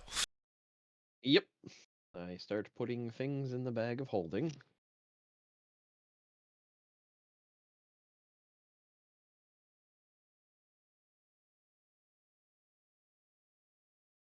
Is there anything in there that has significant weight, Gilbert? No. Okay. You do see, however, Dern, the weird metal squid thing has shifted to be the same color tone as the rest of the physical world. The rest of you can see this weird metallic squid appear near the 11th chest and begin to, with its little tentacles, pry it open in order to get at the copper plate inside. Ah. Okay. Well, I didn't have to drop concentration on detect magic. It hasn't been 10 minutes. Is there anything magical coming from inside the chest he's prying at before he gets to the copper plate? Actually, yes. Now that the chest is open, you are detecting faint magic coming from it. Okay. Anything else significantly magical in the room, or is it all just generic loot magic? There is a lot of abjuration magic kind of suffusing the chamber itself, but nothing on the items in question. Okay. Just this one copper plate chest that the squid's playing with.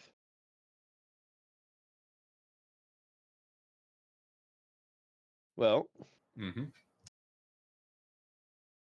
I'll call out in Dwarvish. Hello, little friend. Anything we can help you with?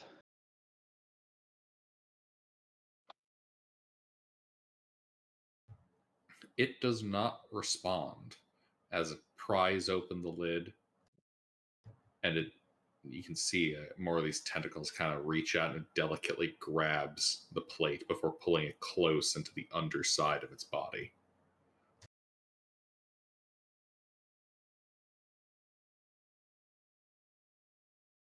All right. Well, I'm not going to interfere.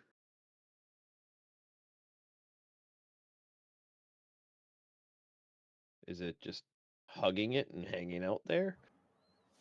Well, it's hugging it, it's hanging out. Then it begins floating again and shifts back into the ethereal plane before just zipping out of the room at high speed. Okay. It led us to loot and got what it wanted, so I don't see any reason to contest it. Yeah, I mean, it's not like it wanted to fight us for the hat or something, so we're good. Yeah. I was gonna say, Dern seen the copper plate with the inlay, right? When he stuck his head in that chest, Mm-hmm. so he could redraw it if he wanted to with a bit of practice and coaching, like whatever the inlays were. Did they seem like they were a you know inscription of some sort, like writing, or was it a drawing?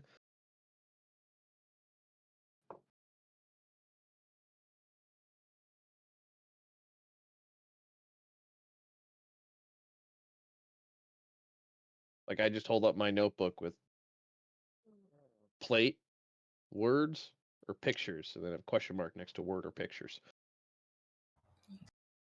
Give me a second while I get a nice image of it.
You weren't far off, Under.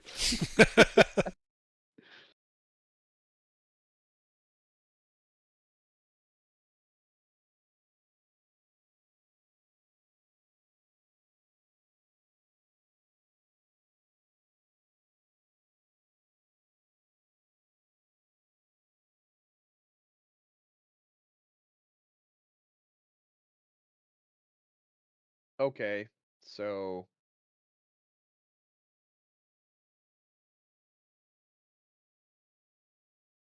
I mean,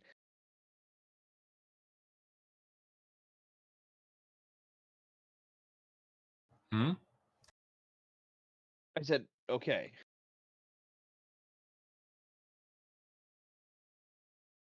Okay.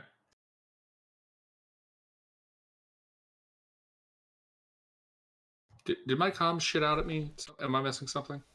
No, we're just like, all right, that's what it looked like. Great. Let's move on. All right.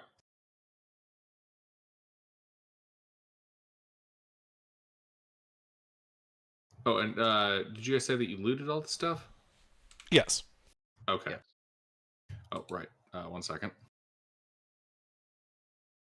Is the flaming skull just a skull that's on fire, or is it, a flaming skull? There's also 6,500 gold pieces. This is a flaming skull, like the creature. Ah, Is its name? Is it friendly? I was gonna say, does it speak? Did you open up its chest? Yeah, we're going around and opening them all, so that's why I'm getting to the flaming skull. Ah. You open up the chest. You see the burning motes of light in the skull's eyes look back at you. I just God, say you're out loud ugly. images. You should see yourself. What did it speak in? Common. Okay, I respond in common. Floats up. You're all ugly. Well, Yep. it happens when we have flesh. So, where are you from?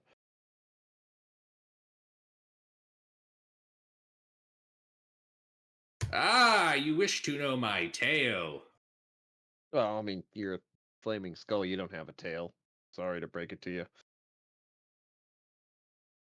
You're just a head. There's no body, so there's no Ye- tail. You're not a heckler, are you? Wait till I get going.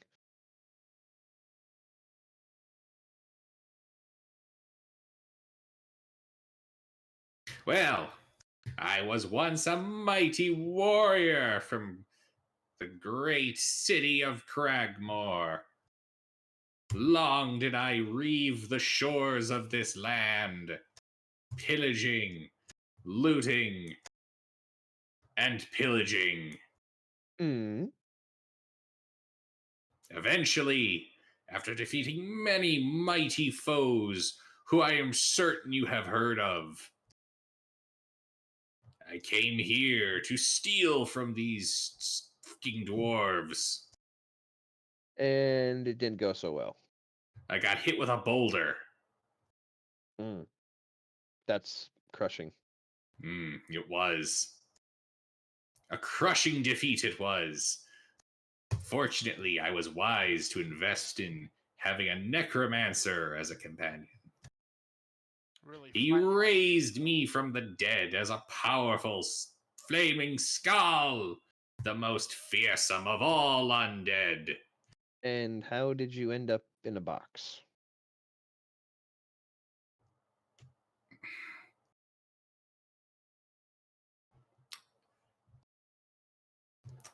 It was part of a great battle, yes, a great battle with the mage, the court mage of this hold. After They tricked nearly you into the box. slaying him through treachery and wizardly treachery, he caught me with a box. Yeah. Mm. Well, we're about to go fuck their shit up, so you're welcome to join us. We have no hostility towards you. You none towards us. Yeah, if it's all the same, I'm gonna fuck off. All right. Well, watch out for the avalanche. Yeah. I do not fear avalanches. Avalanches fear me.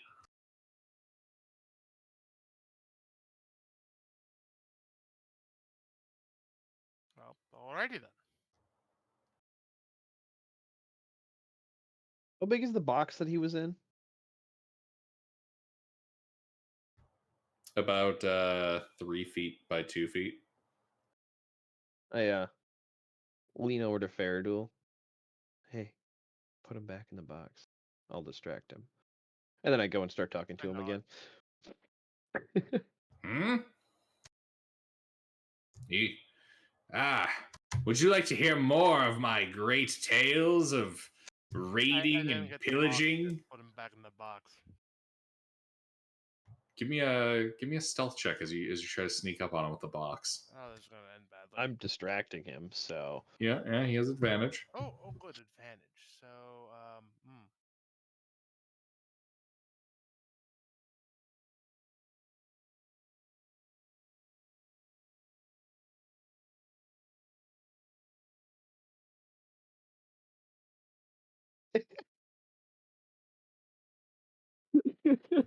You see, there was this one time my crew and I were sailing near the shores of Kofunk.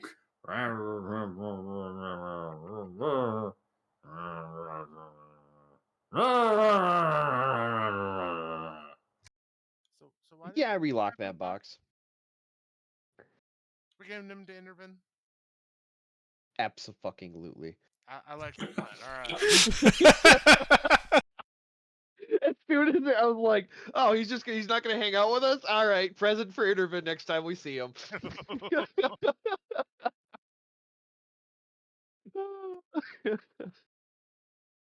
Well, I mean, it worked the first time. I figured he'd probably fall for it again. You menace. Hey, at least I'm an honest thief. You can always expect me to be dishonest. I mean, that's what we're hired to be, right? I mean, technically, Intervin didn't hire me. It came about after the my paladin left, because he was there to rob the place that you guys were robbing. close enough. And somehow he became party leader. We're still on the fence about that one. I don't know. I think it's pretty clear. Faradol's the party leader. After all, he has all the money. Well, Mr. Bookie. I have a proposition. Faradol, would you like to play some dice? No. No, I'm kidding. All your wealth against Mr. all of my Took- wealth. Mr. took the vow of poverty. Well, in the eyes of the deck, it would have passed. Because at that moment, I was honestly ready to commit to poverty instead of losing all of my wealth to a deck. Yep, and then he did a ceremony before the gods.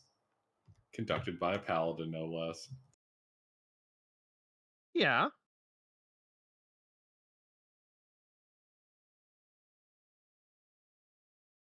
Vow of poverty doesn't mean living in poverty. It just means I have no need for worldly possessions. Yes. Doesn't mean I can't use them. Mr. I took a vow of poverty. Translation, I took a vow of freeloading.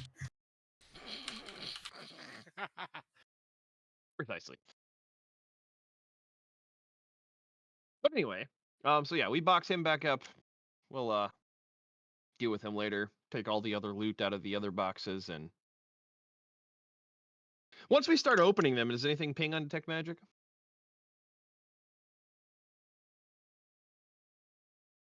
Besides the copper plate and flaming skull.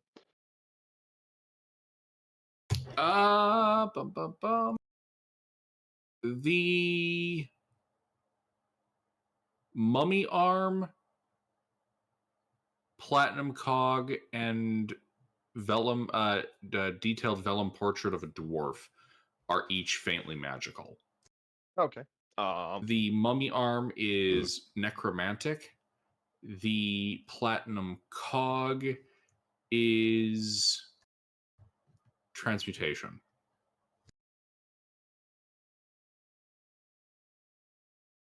And then the copper plate before Squiddy took off with it. What school was that? Generic. Oh, okay. Well, I'll identify the mummy arm and platinum cog, and then if everybody wants to take a short rest, we can chill for 40 minutes after I pop the two identifies. Sure, I'm good with a short rest. I'll get Fea his stuff back, and then CERN could probably use some fucking hit dice. Yeah. Yeah. And etherealness will end, so. What is the mummy arm? What is that? Have we figured out what that is yet? I'm casting Identify on it. Okay. I'm foregoing the short rest. I don't need it. Oh, I definitely need it. I'm gonna use hit that. Unless you have enough coupons to get me to full. I mean, I do, but I don't want to burn all my coupons getting you to full when we're short resting. Alright. I'll spend some hit that.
Telekinetic.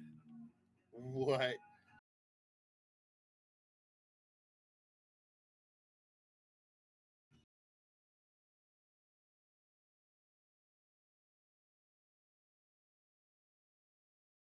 That's a really weird mummy arm.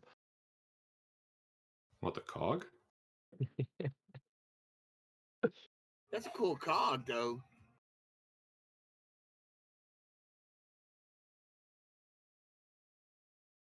No, I was making a joke. I identified the mummy arm and the platinum cog. The mummy arm is the telekinetic thing. You just hold it like an extension of your arm and point to the stuff you want to telekinetic.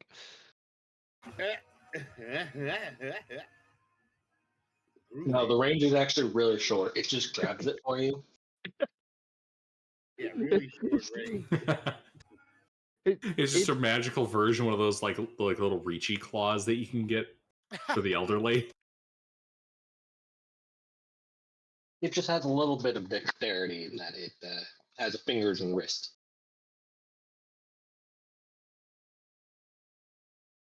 So it's slightly better.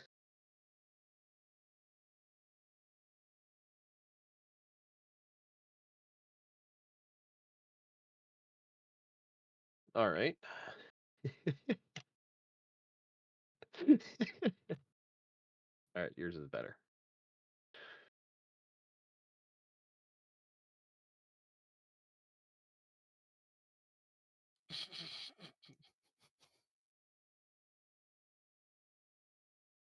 And sleep.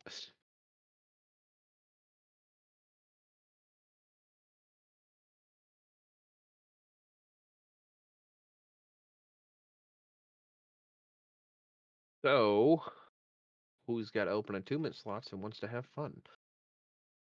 Anya? Burger, are you awake again? Well, the cog wouldn't do me any good, so. Why not? I mean, it would, I guess. At will telekinetic. Anybody could use that. I got 3 attuned slots filled. Yeah. I have none. I have 3.5. I have to spend an hour switching my loadout.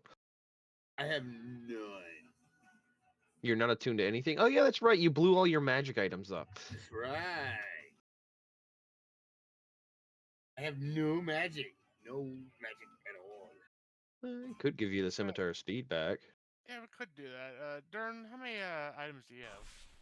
3. Ah. Yeah, I mean, we can just give it to him because See, I'm the only one that lost all my items. Nobody else lost their items. They just... Yeah, I mean, give it. I'm fine with giving it to CERN. Yeah, sir, take it. Yay! Do you want the scimitar speed too? It's a magic weapon. I don't know. I don't know. What does it do? Bonus action, extra attack. I mean, It's another smite. Yeah. yeah. So yeah, you should take. I'm using Great Weapon Master to get my bonus action attack, so I don't need it.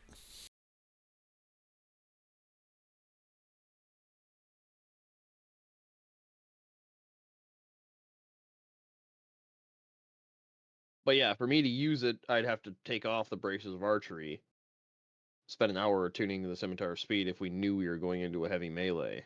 But me having the braces of archery makes more sense.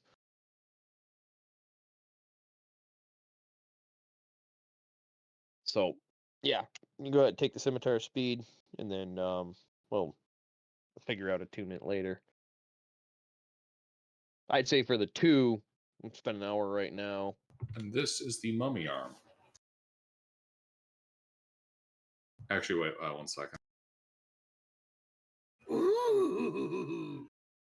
I missed a copy spot. Oh. Hey, Fea, you want another melee weapon? Oh my god! Doesn't Fea have like 2 melee weapons? Oh, fucking hell. Hold on. No, just one. Oh. You Well, want one one that magic works on weapon. everything? Hold on.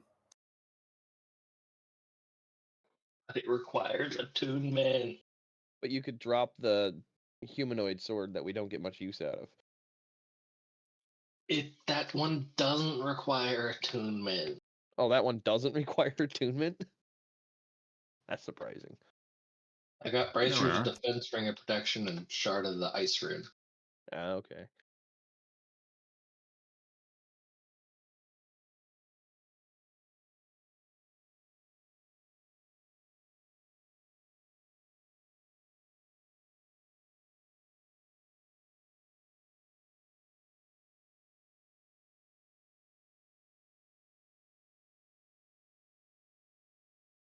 Okay. Well, I guess we'll hang on to Jamoran's fist.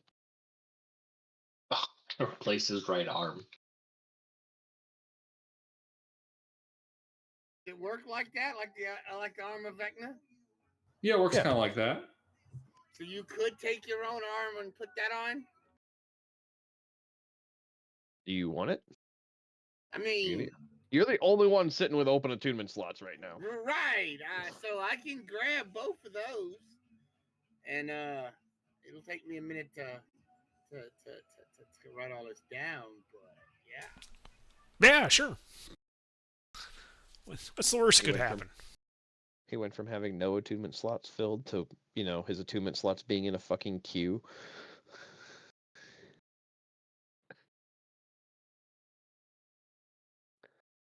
Well, and plus he's not pure paladin, so him doing necrotic damage is thematic.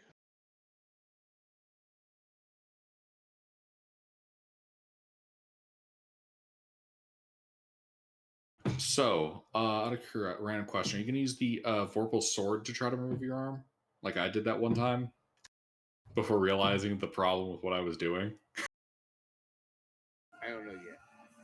I don't know yet. Come on, don't you have the balls?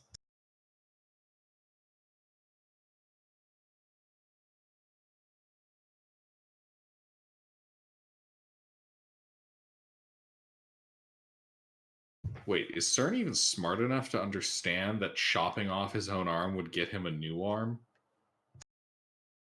Nope.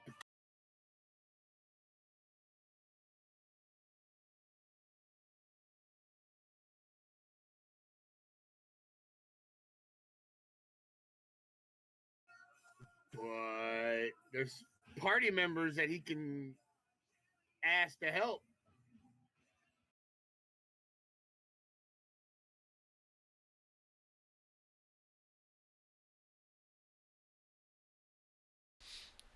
Yeah, I'm sure in the party we have people who can cut off an arm. Yeah. Someone's got a sharp weapon, right? We don't all have bludgeoning weapons. Faya has an anti-humanoid weapon. It's very sharp. It's extra sharp against people. Yeah. I'll take his arm off real quick.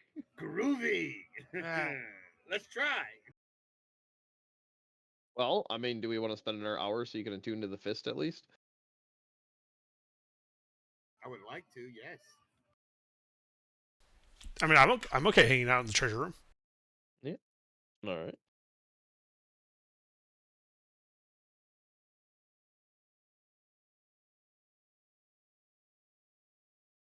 Mm-hmm. All right. You guys hang out in the treasure room. Faya, give me an attack roll as you use your toothed sword here to just tear through CERN Kneecappa's shoulder, severing his right arm from his body. I'll hold his arm. Faradul holds his body. That way he's restrained.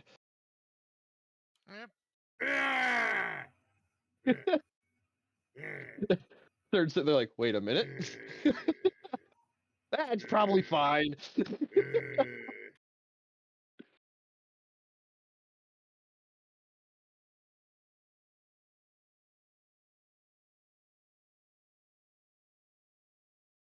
Do I just make one attack or do I keep attacking? All right. Do me a favor. Roll damage.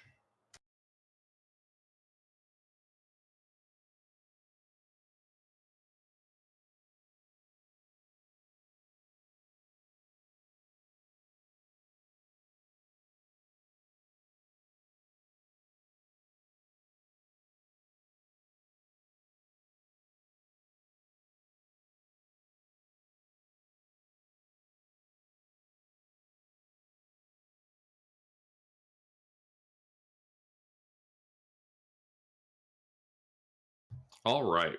Yeah, your blade just rips through his shoulder. His arm is torn off. Blood is just pouring out of the stump.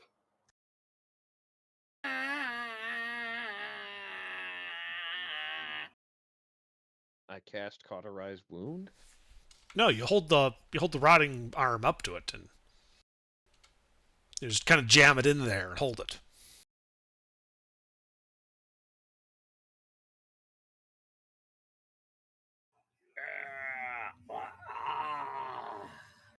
Well, what's really funny is this looks like it's a dwarven arm, probably, right? Mm-hmm. And he's a gnome. So it's too long. The arm is as long as his body is tall. He's got like this like shriveled up arm that frankly for a gnome looks like a Drags along the ground behind me. yeah. That shrinks to fit, though, don't it? No. Like a magical item? Oh, it doesn't? Okay. That's the reason you get the 5-foot reach instead of the 1.5-foot reach.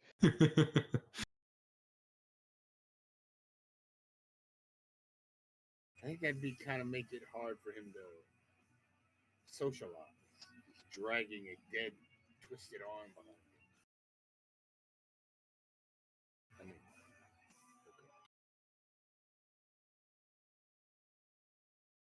What do you mean? It's a perfect conversation starter. I can't talk. Well, then you don't have to worry about socializing. Now I look like a monster. Were you ever not?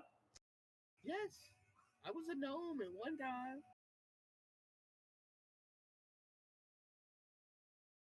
Ah, but you see, you were a monster on the inside. Now the outside just matches. I think you have picked the wrong kneecap.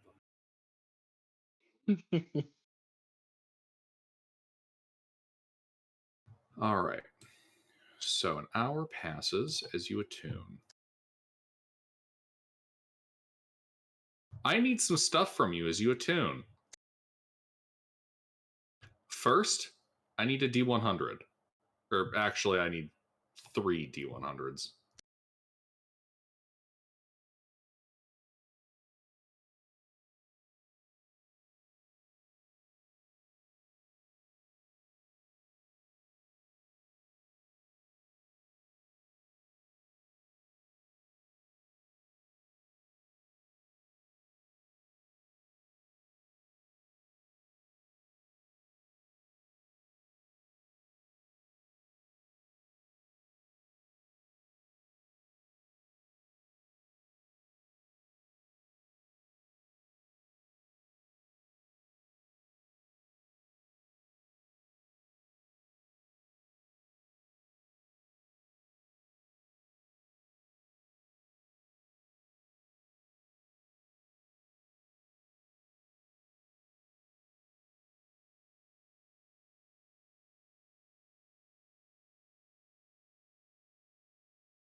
You getting some good shit out of this.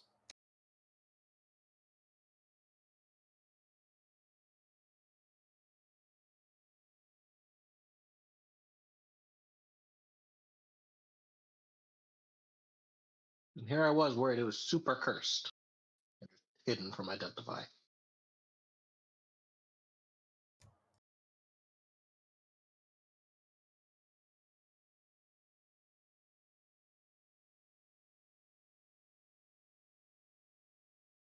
I mean, it was a mummified arm. Do we not expect it to be cursed? Yes.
So let me get this straight. The arm does 3d6 plus 4 plus 66 necrotic damage. Am I reading that right? Yeah. Okay. That's before I smite, right? Yeah. Okay. Okay. Yes. So your base damage on a hit is 96 before you do anything else. Damn.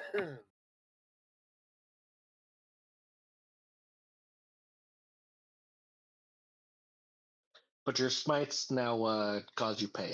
No damage, just pain in that arm.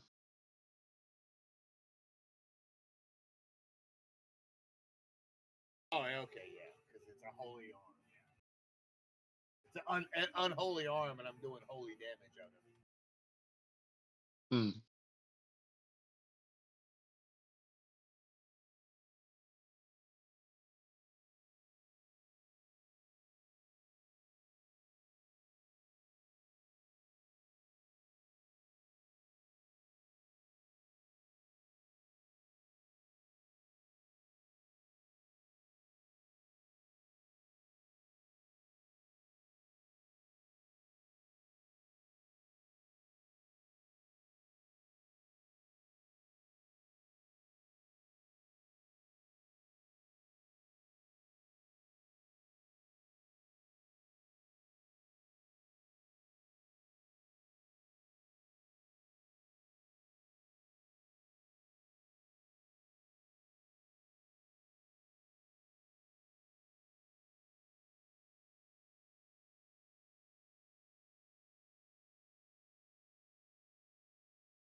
What else did I get with the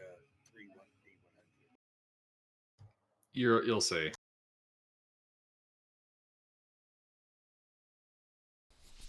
He's typing up the list of effects from the artifact table, probably. Yep.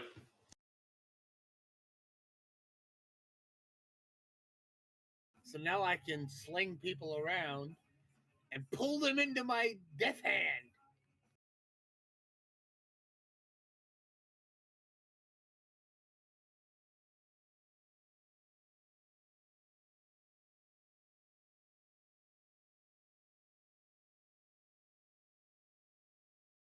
After you attune to it.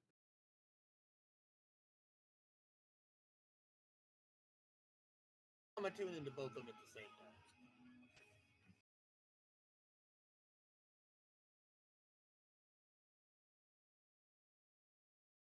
I'm just amused that I finally get to get some use out of this fucking arm. I cooked it up a long time ago, and now I get to fucking use it. I mean, Cern's not smart enough to know if it's a bad idea or not. Nobody else is smart enough to tell him it is. Not that he would listen to anybody else other than Dern. So. And Dern is all for it. Yeah.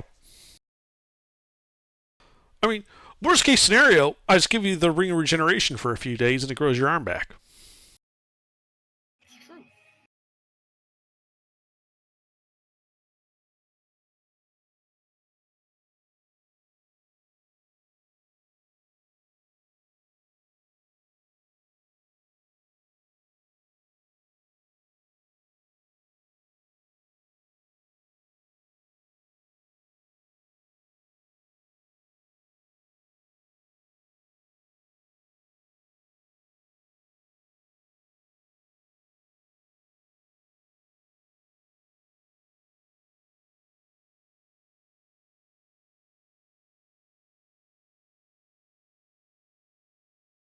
There you go, mister. That should be everything.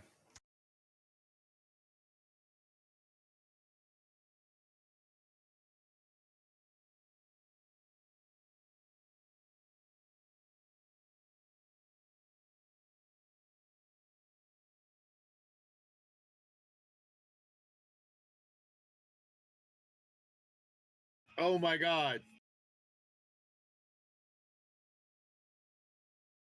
Oh my god. Oh my lord. I know, right? This item fits Cern so well. Why? So Because well. Stern is a shitty, crotchety curmudgeon? Yes. He has a hatred for everything non-gnomes, and the arm feels that. No. Well, it has Arm gnomes, but The arm's purpose is to bring ruin to dwarves, gnomes, and halflings. It especially hates merriment, joy, celebration, and goodwill. yeah. So we just don't take him to Vegas. It's fine. Or to any of the office Christmas parties. As befits the one true lore bard. Frankly, I wouldn't take him there either. One true lore bard is not happy. He's a sad man. He sees ruin everywhere he goes. As this gnome drags this like angry, lopsided, arm around.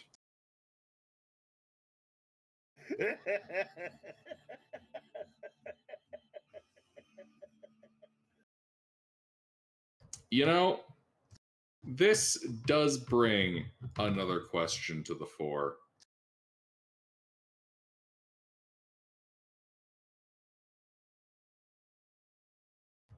Because the rest of you guys can see, as he attunes this arm, his body desiccate almost instantaneously, mummifying him. He is still alive. He is clearly now an undead.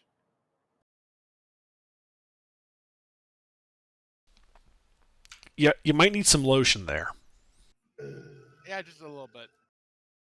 Like maybe a whole truck's worth.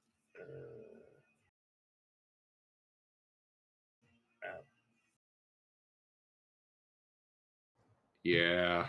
CERN, you thirsty? Oh. Oh yeah. Here's the best part. You're an undead, so you don't need to eat or drink. However, you must eat or drink 6 times the normal amount each day. Get shit on, Tantalus. Well, at least we have infinite water. I was gonna say, yeah, decanter of endless water at least helps with the drinking side of things. As for the eating, I'm sure he's not picky. None of us will care if he chows down on dwarves.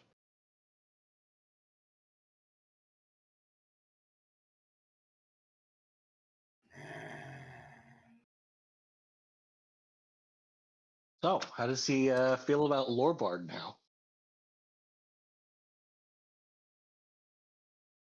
I think he stopped caring too about happy. Lorbard when his int hit 3.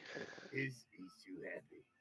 Yeah, I don't comprehend the lore bard, so I'm crotchety because I don't understand anything. I'm just angry all the time. Well, I mean, from the looks of it, you would love the lore bard. With barbecue sauce and a fine Chianti. The funny thing here is I'm just picturing this, and CERN, because this arm is just staring at his brother with resentment. What do you mean? I made him stronger. He Uh-huh. likes that. He does, but now he just wants to ruin the lives of dwarf, gnome, and halfling everywhere. Well, the first and the third one of those are fine. We can work around the second. Yeah, I can discriminately kill gnomes. Not all of them, just some.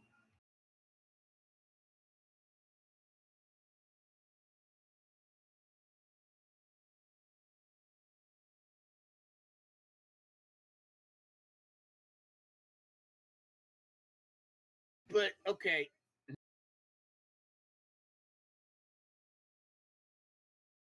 So, okay. So, I'm undead, right? Technically or actually? You are actually an undead now. So does that affect my paladin abilities? I'm glad you asked. I am an Oath of Glory paladin. And you worship the lore bard. Yes.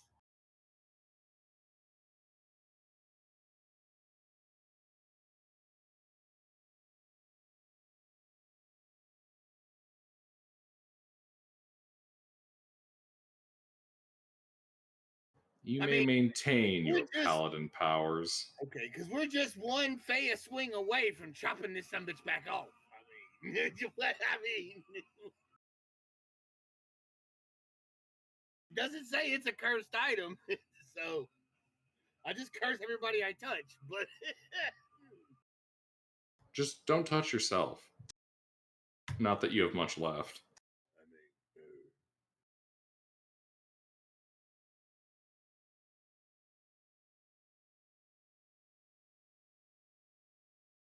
okay.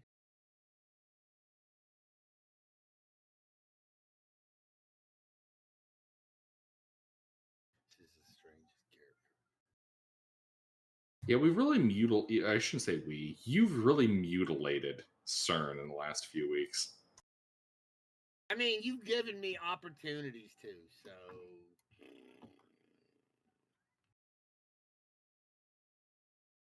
You offer me power for one of my characters, I'm gonna take it. Who does that remind us of? Under, I mean- is this what it looked like from your perspective? Hey, I'm playing Under's brother. I have to be power hungry. I'm playing a kneecapo.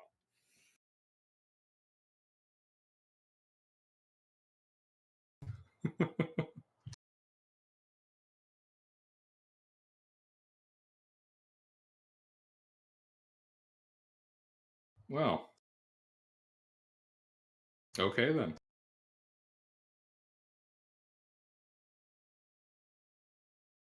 What you guys doing now? Well, What are we doing? was this door at the end of a dead end hallway? Yes. Then We turn around and go this way? Yeah, I think there's we like loot this 3 shit and other go back the way hallways. we came. Yeah, there's like 2 or 3 other hallways full of loot we can go. Oh yeah. Yeah.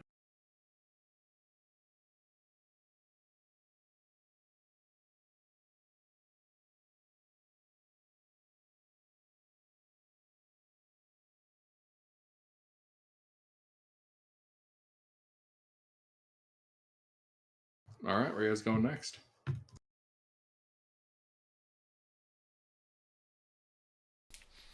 Well, we went left before.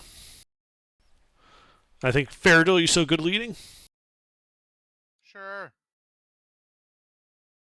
Oh yeah, I forgot to spend hit dice in that second rest.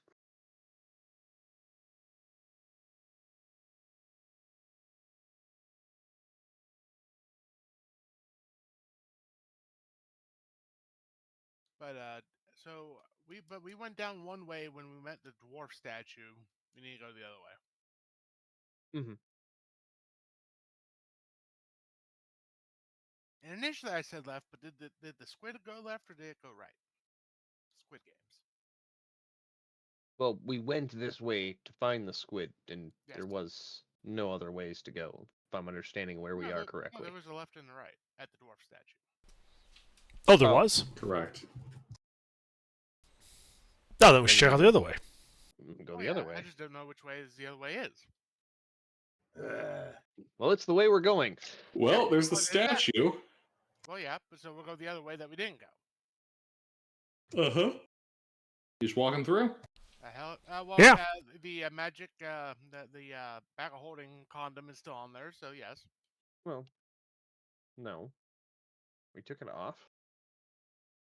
Why Oh, would I that'd be leave the very bag of careful. holding? Yeah. Be very careful to avoid the ball of fire. Well, I'll cast Detect Magic and see if there's any more arcane runes, or if they're just on the one spot where we came in.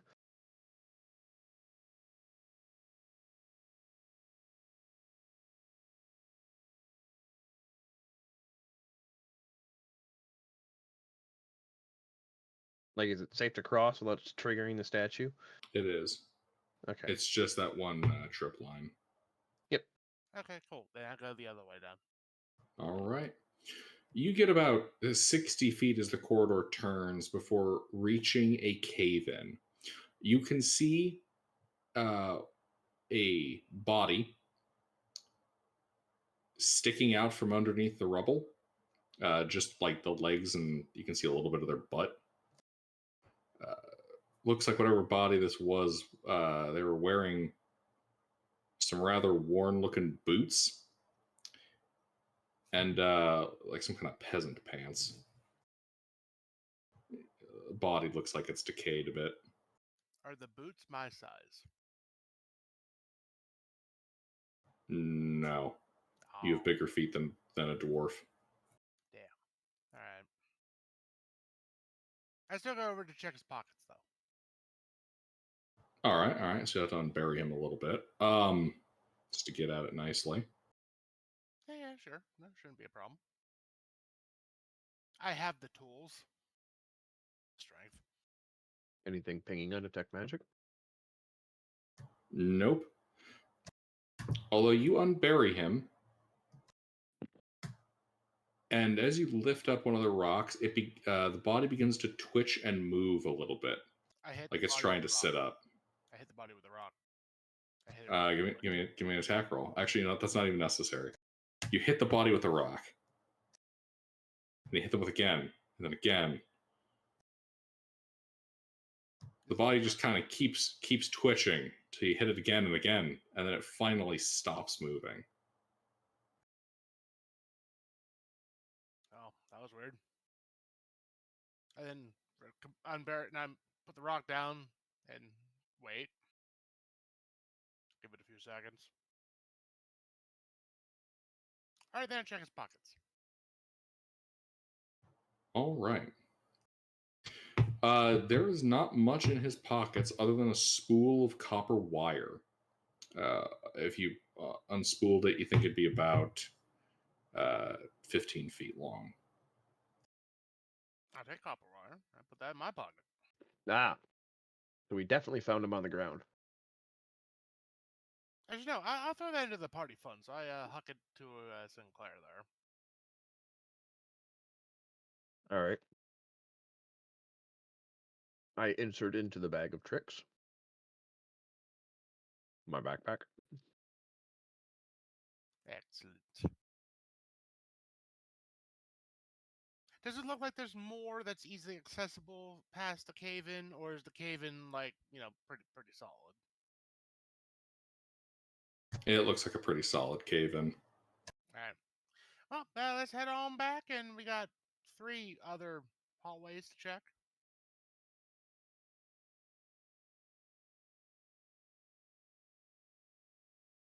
Avoiding the no death trap of fire. No, All right. I'll go first to see if going backwards matters. It doesn't. Okay. It's just crossing in. And you leave, getting back to the central chamber, the great quartz crystal illuminating the space. We go to the next one, continuing the leftward. Hold on. No. So, you can see that there is light beginning to illuminate one of the corridors across the chamber from you, a torchlight.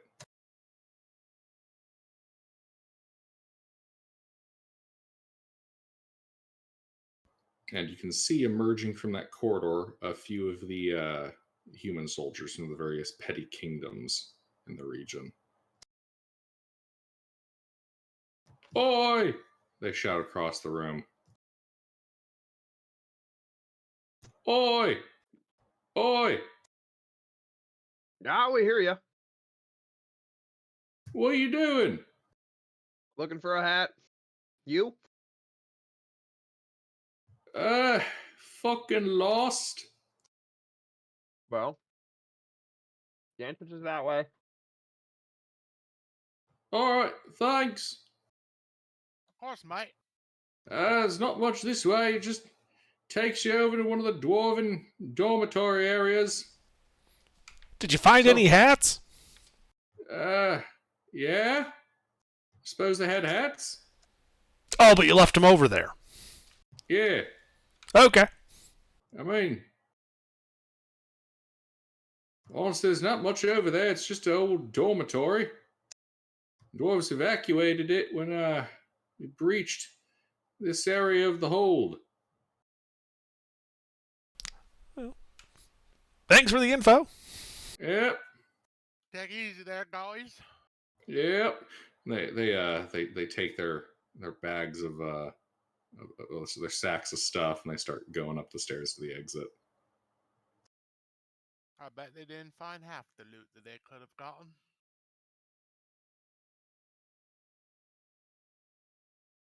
Well, we're looking for a hat.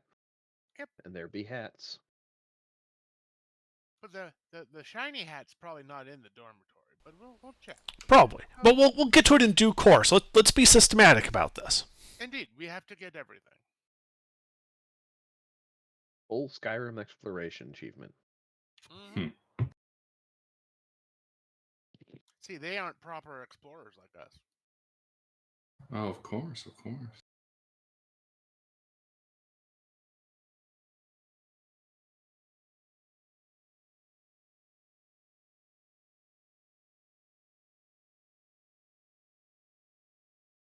So you start heading down that way? Oh, you betcha.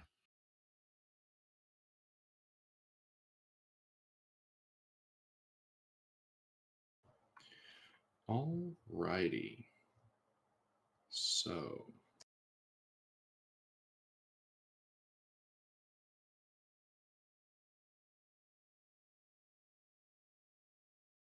You head through the archway that these soldiers came out of. Oh, wait, no, because that's across.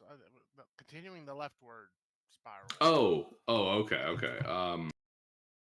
Yeah, systematic. Everything must go.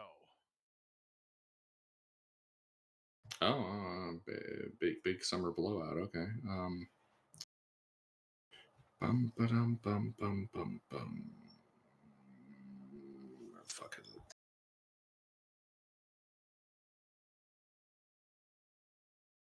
Ah, here we are.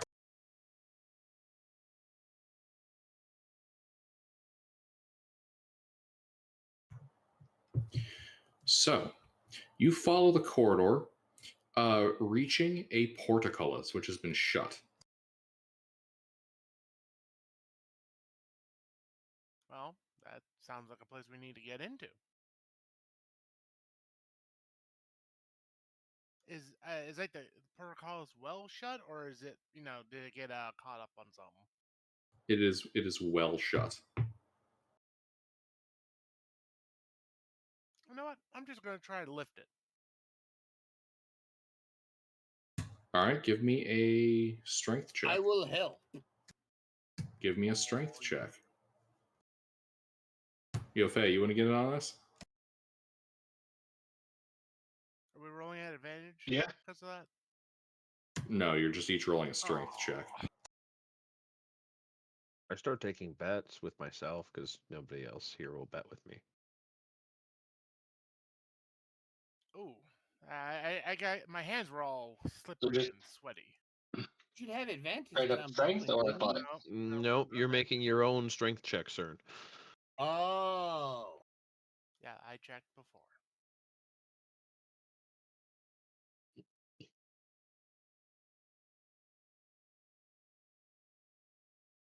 What is it? Straight strength? Oh, yup. A strength ability check?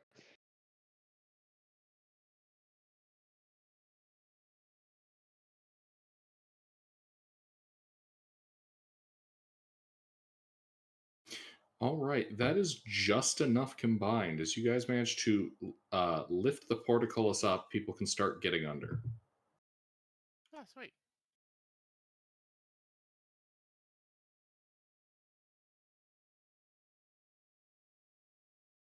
You guys are now in another set of tunnels. Is there a way on this side of the portcullis to, like lift it up or keep it locked up?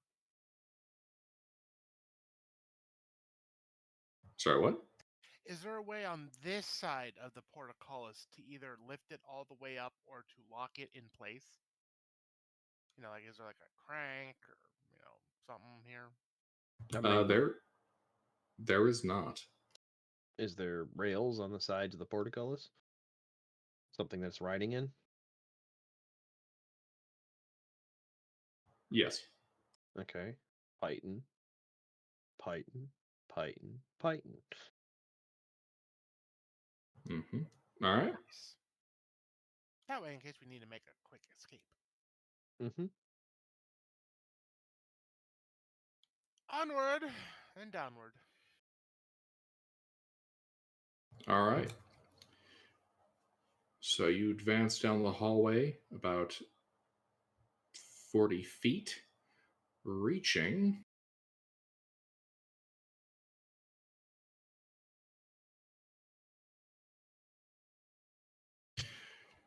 an intersection.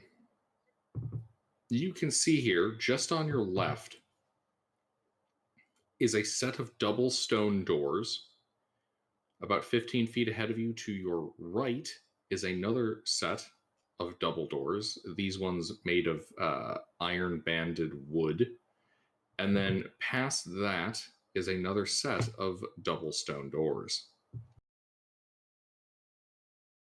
Well, we're going to the left.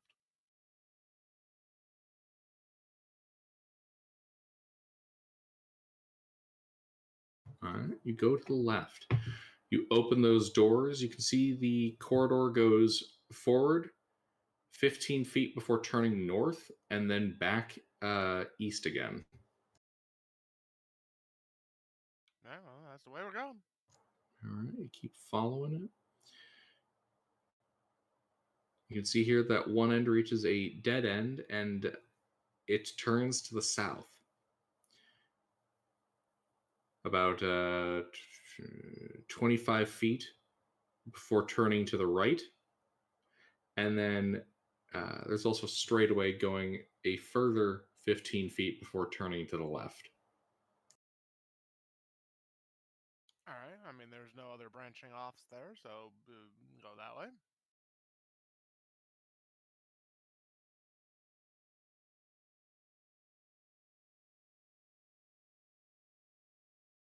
Which way? Well, there's no other options, so just following that way. Well, there's two ways. There's to your left or forward and to your right. Oh, gotcha. Left. Okay. You go to your left, seeing a pair of stone doors. Try opening the doors. You push the doors open.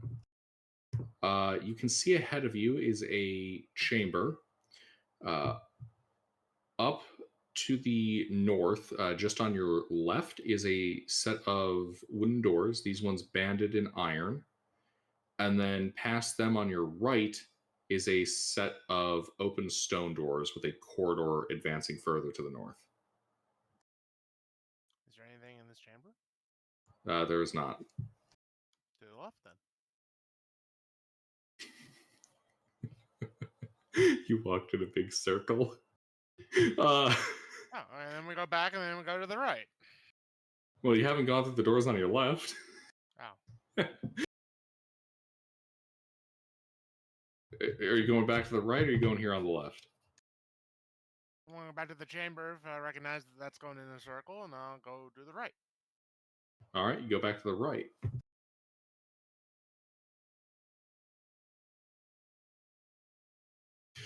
You can see here that the corridor turns and opens up into a dwarven temple. Ah. You can see a statue. Well, you can see various statues to their gods, which are really just dwarven flavored interpretations of most of the core pantheon, along with a set of braziers illuminating the primary chamber. You also spot that the temple has been sacked. You can see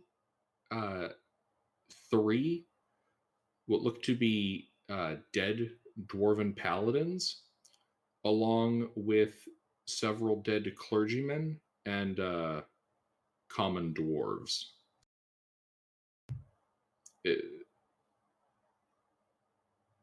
Kind of scattered amongst their number, you can see 4 dead dwarves in,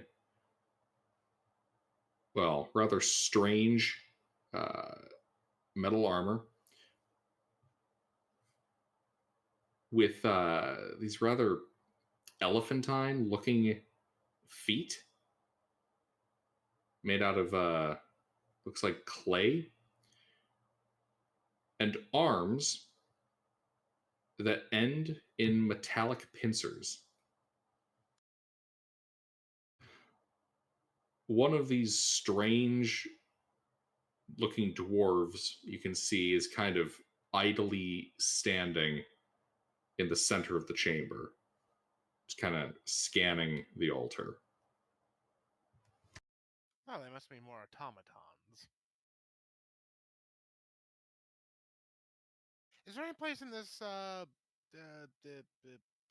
temple that looks like it might have been a place for a hat? Perhaps the altar. Does it have a hat-shaped pedestal? No, it has a hammer-shaped pedestal. Hmm. The hat could have gone on top, though. So is there a way to get closer to the altar without getting in like the supposed dwarf's like vision? Give or take. You can try to give me a stealth check. Oh, well, this ought to be interesting. Fucking do it. Do it, right? Well.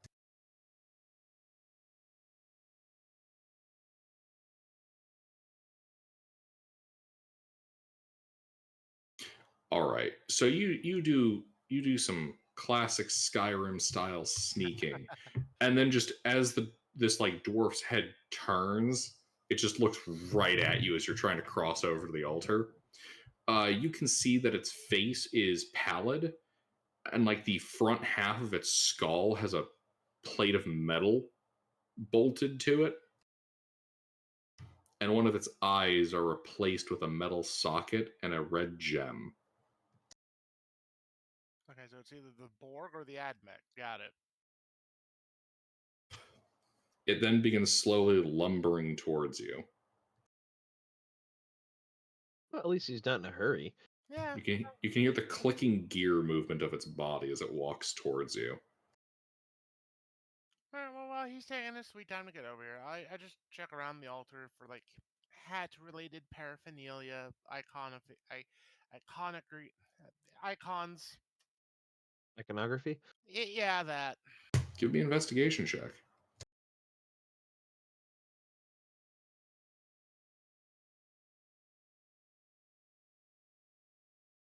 Well, son of a bitch. Ah, damn! He ate his fucking Wheaties right before Cern finished off the box. So, you poke around here, and you spot quite quickly that the candle arrangement is bolted into the altar and looks like it rotates at its base. I spin it. All right, you spin it. You hear a click and a grind of stone as one of the carvings of the dwarven gods kind of pulls back into the wall and slides off to the side, revealing a cavity in the wall. What's in the hole? Let's find out.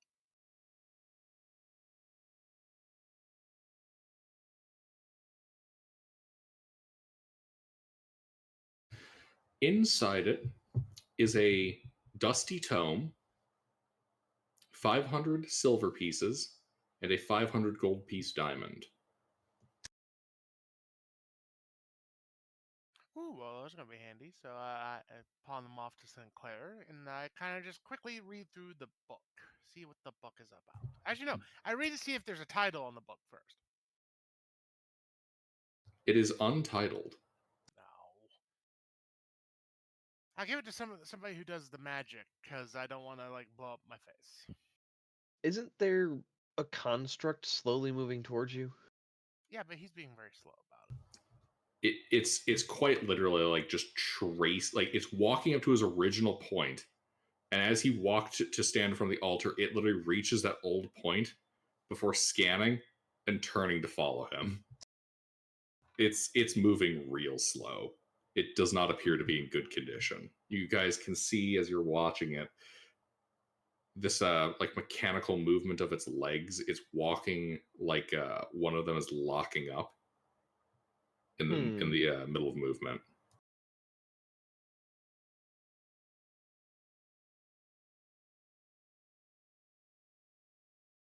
Anyway, I hold out the book.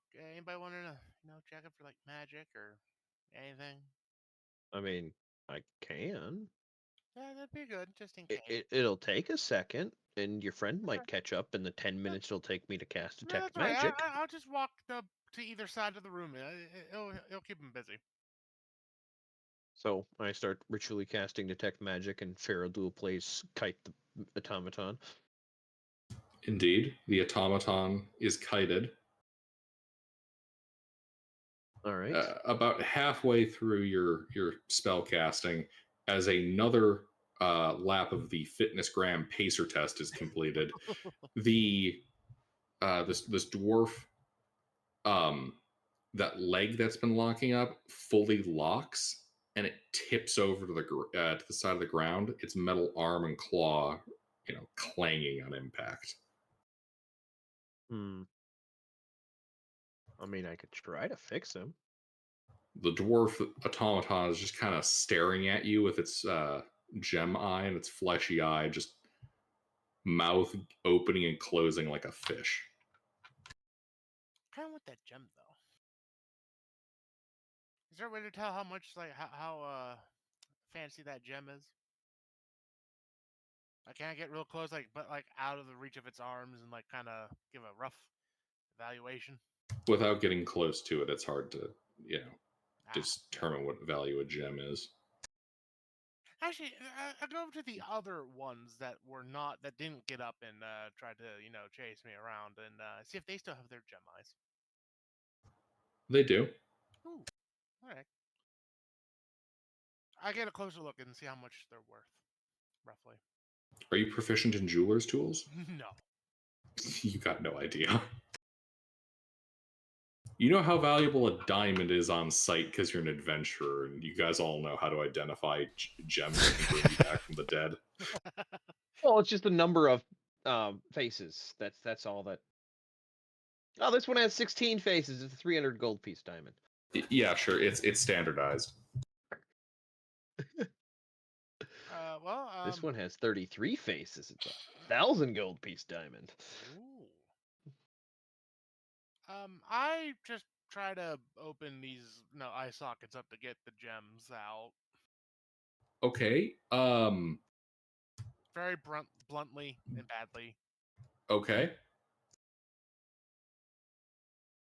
Give me an attack roll. This would just be with your hand. Right.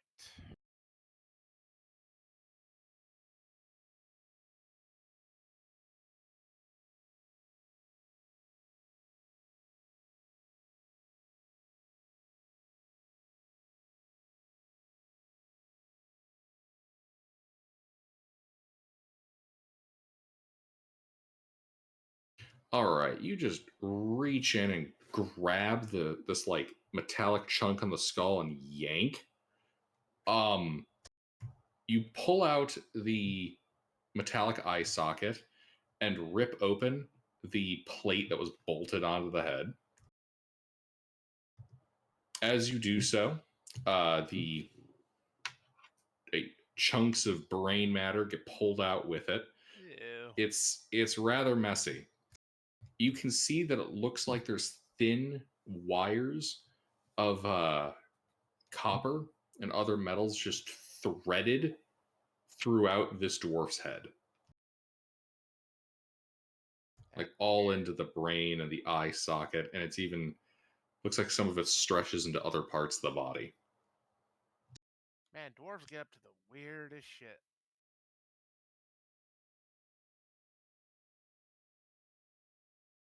Well, I got the gem out ish, so mission accomplished on that one. I'll worry about getting the gem actually out later. And I'll do the same thing to the other one that's not active. Another attack roll. Yeah, sure.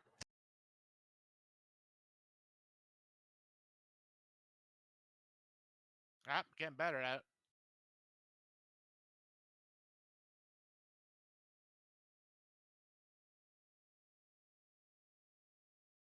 All right. Yeah, you reach in there, pull out the other gem.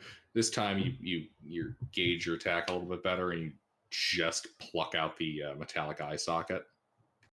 They're still dangling cables Stuff. Yeah. or wires. Yeah, that part's fine. Yeah, I'll keep those for later.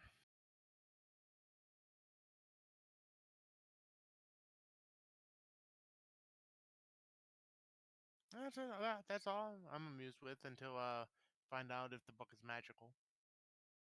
All right. The book is not magical.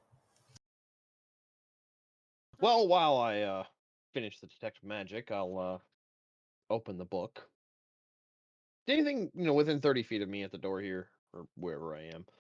Anything pinging magical? The area itself is consecrated, but that's it. Okay. I tell CERN to stay by the door. Don't need him getting burned.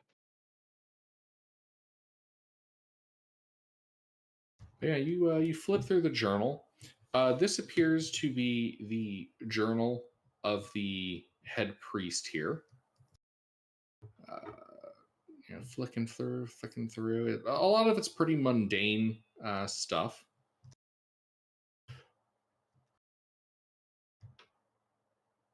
Although when you start getting to, you do find, however, an entry dated about 58 years ago,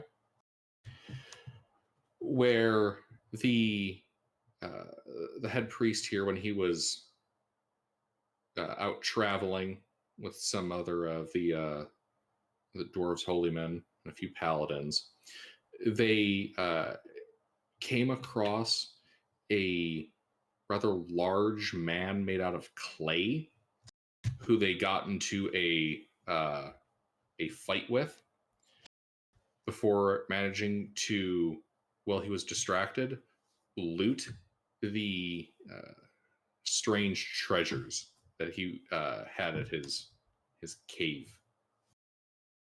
They then took these treasures back to the hold.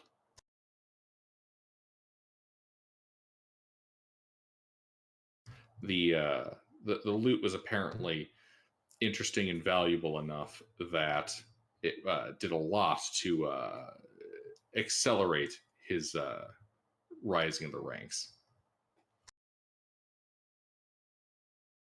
Huh. All right. Later entries from there mostly are related to kind of helping guide this section of the dwarven hold with the war going on. Keeping the dwarves motivated and the spirits high. Making sure the gods are on their side, that sort of stuff. All right. Might this loot they're talking about be the loot we're looking for?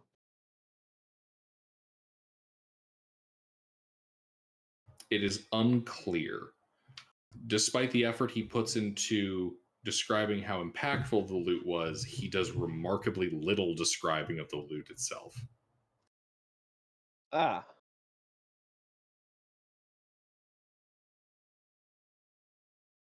Wonderful. Okay.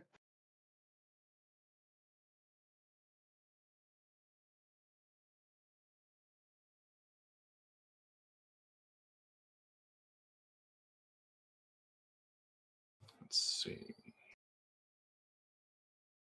1 second while I consult my timetable.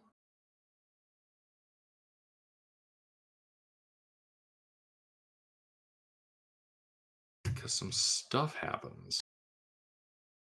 1 moment.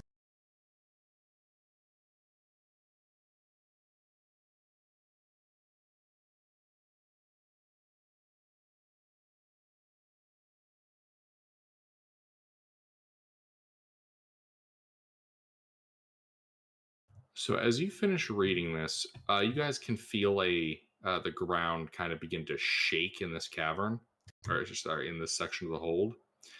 And I need from everybody dexterity saving throws. As you hear this kind of harmonic note boom through the tunnels and through the stone itself. This kind And of a trap. we're in auras. I would say you guys are in the Paladin aura. +5. That's Does it count as a trap? No. Okay.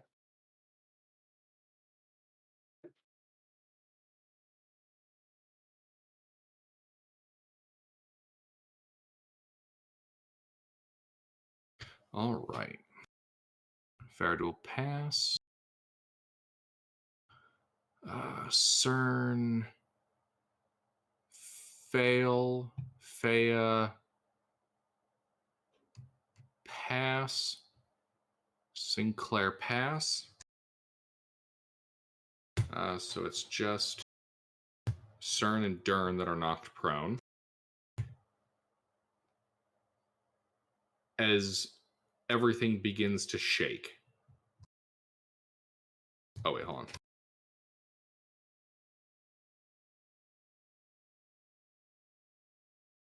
So those of you that failed take that bludgeoning damage and fall prone.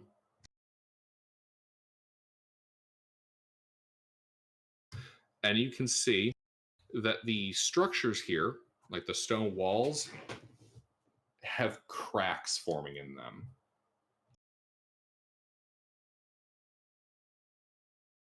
Like a basement where the concrete's foundation is splitting.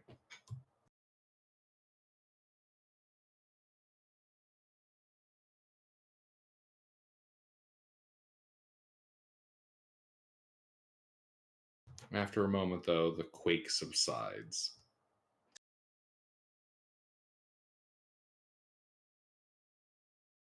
What you're suggesting is we are on a timetable. Yes.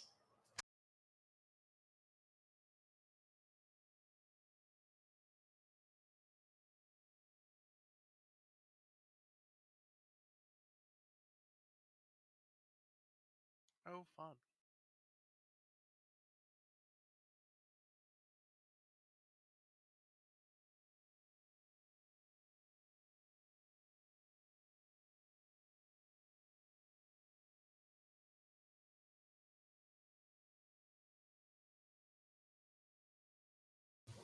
But it is now 11 o'clock, and I think we'll call things there.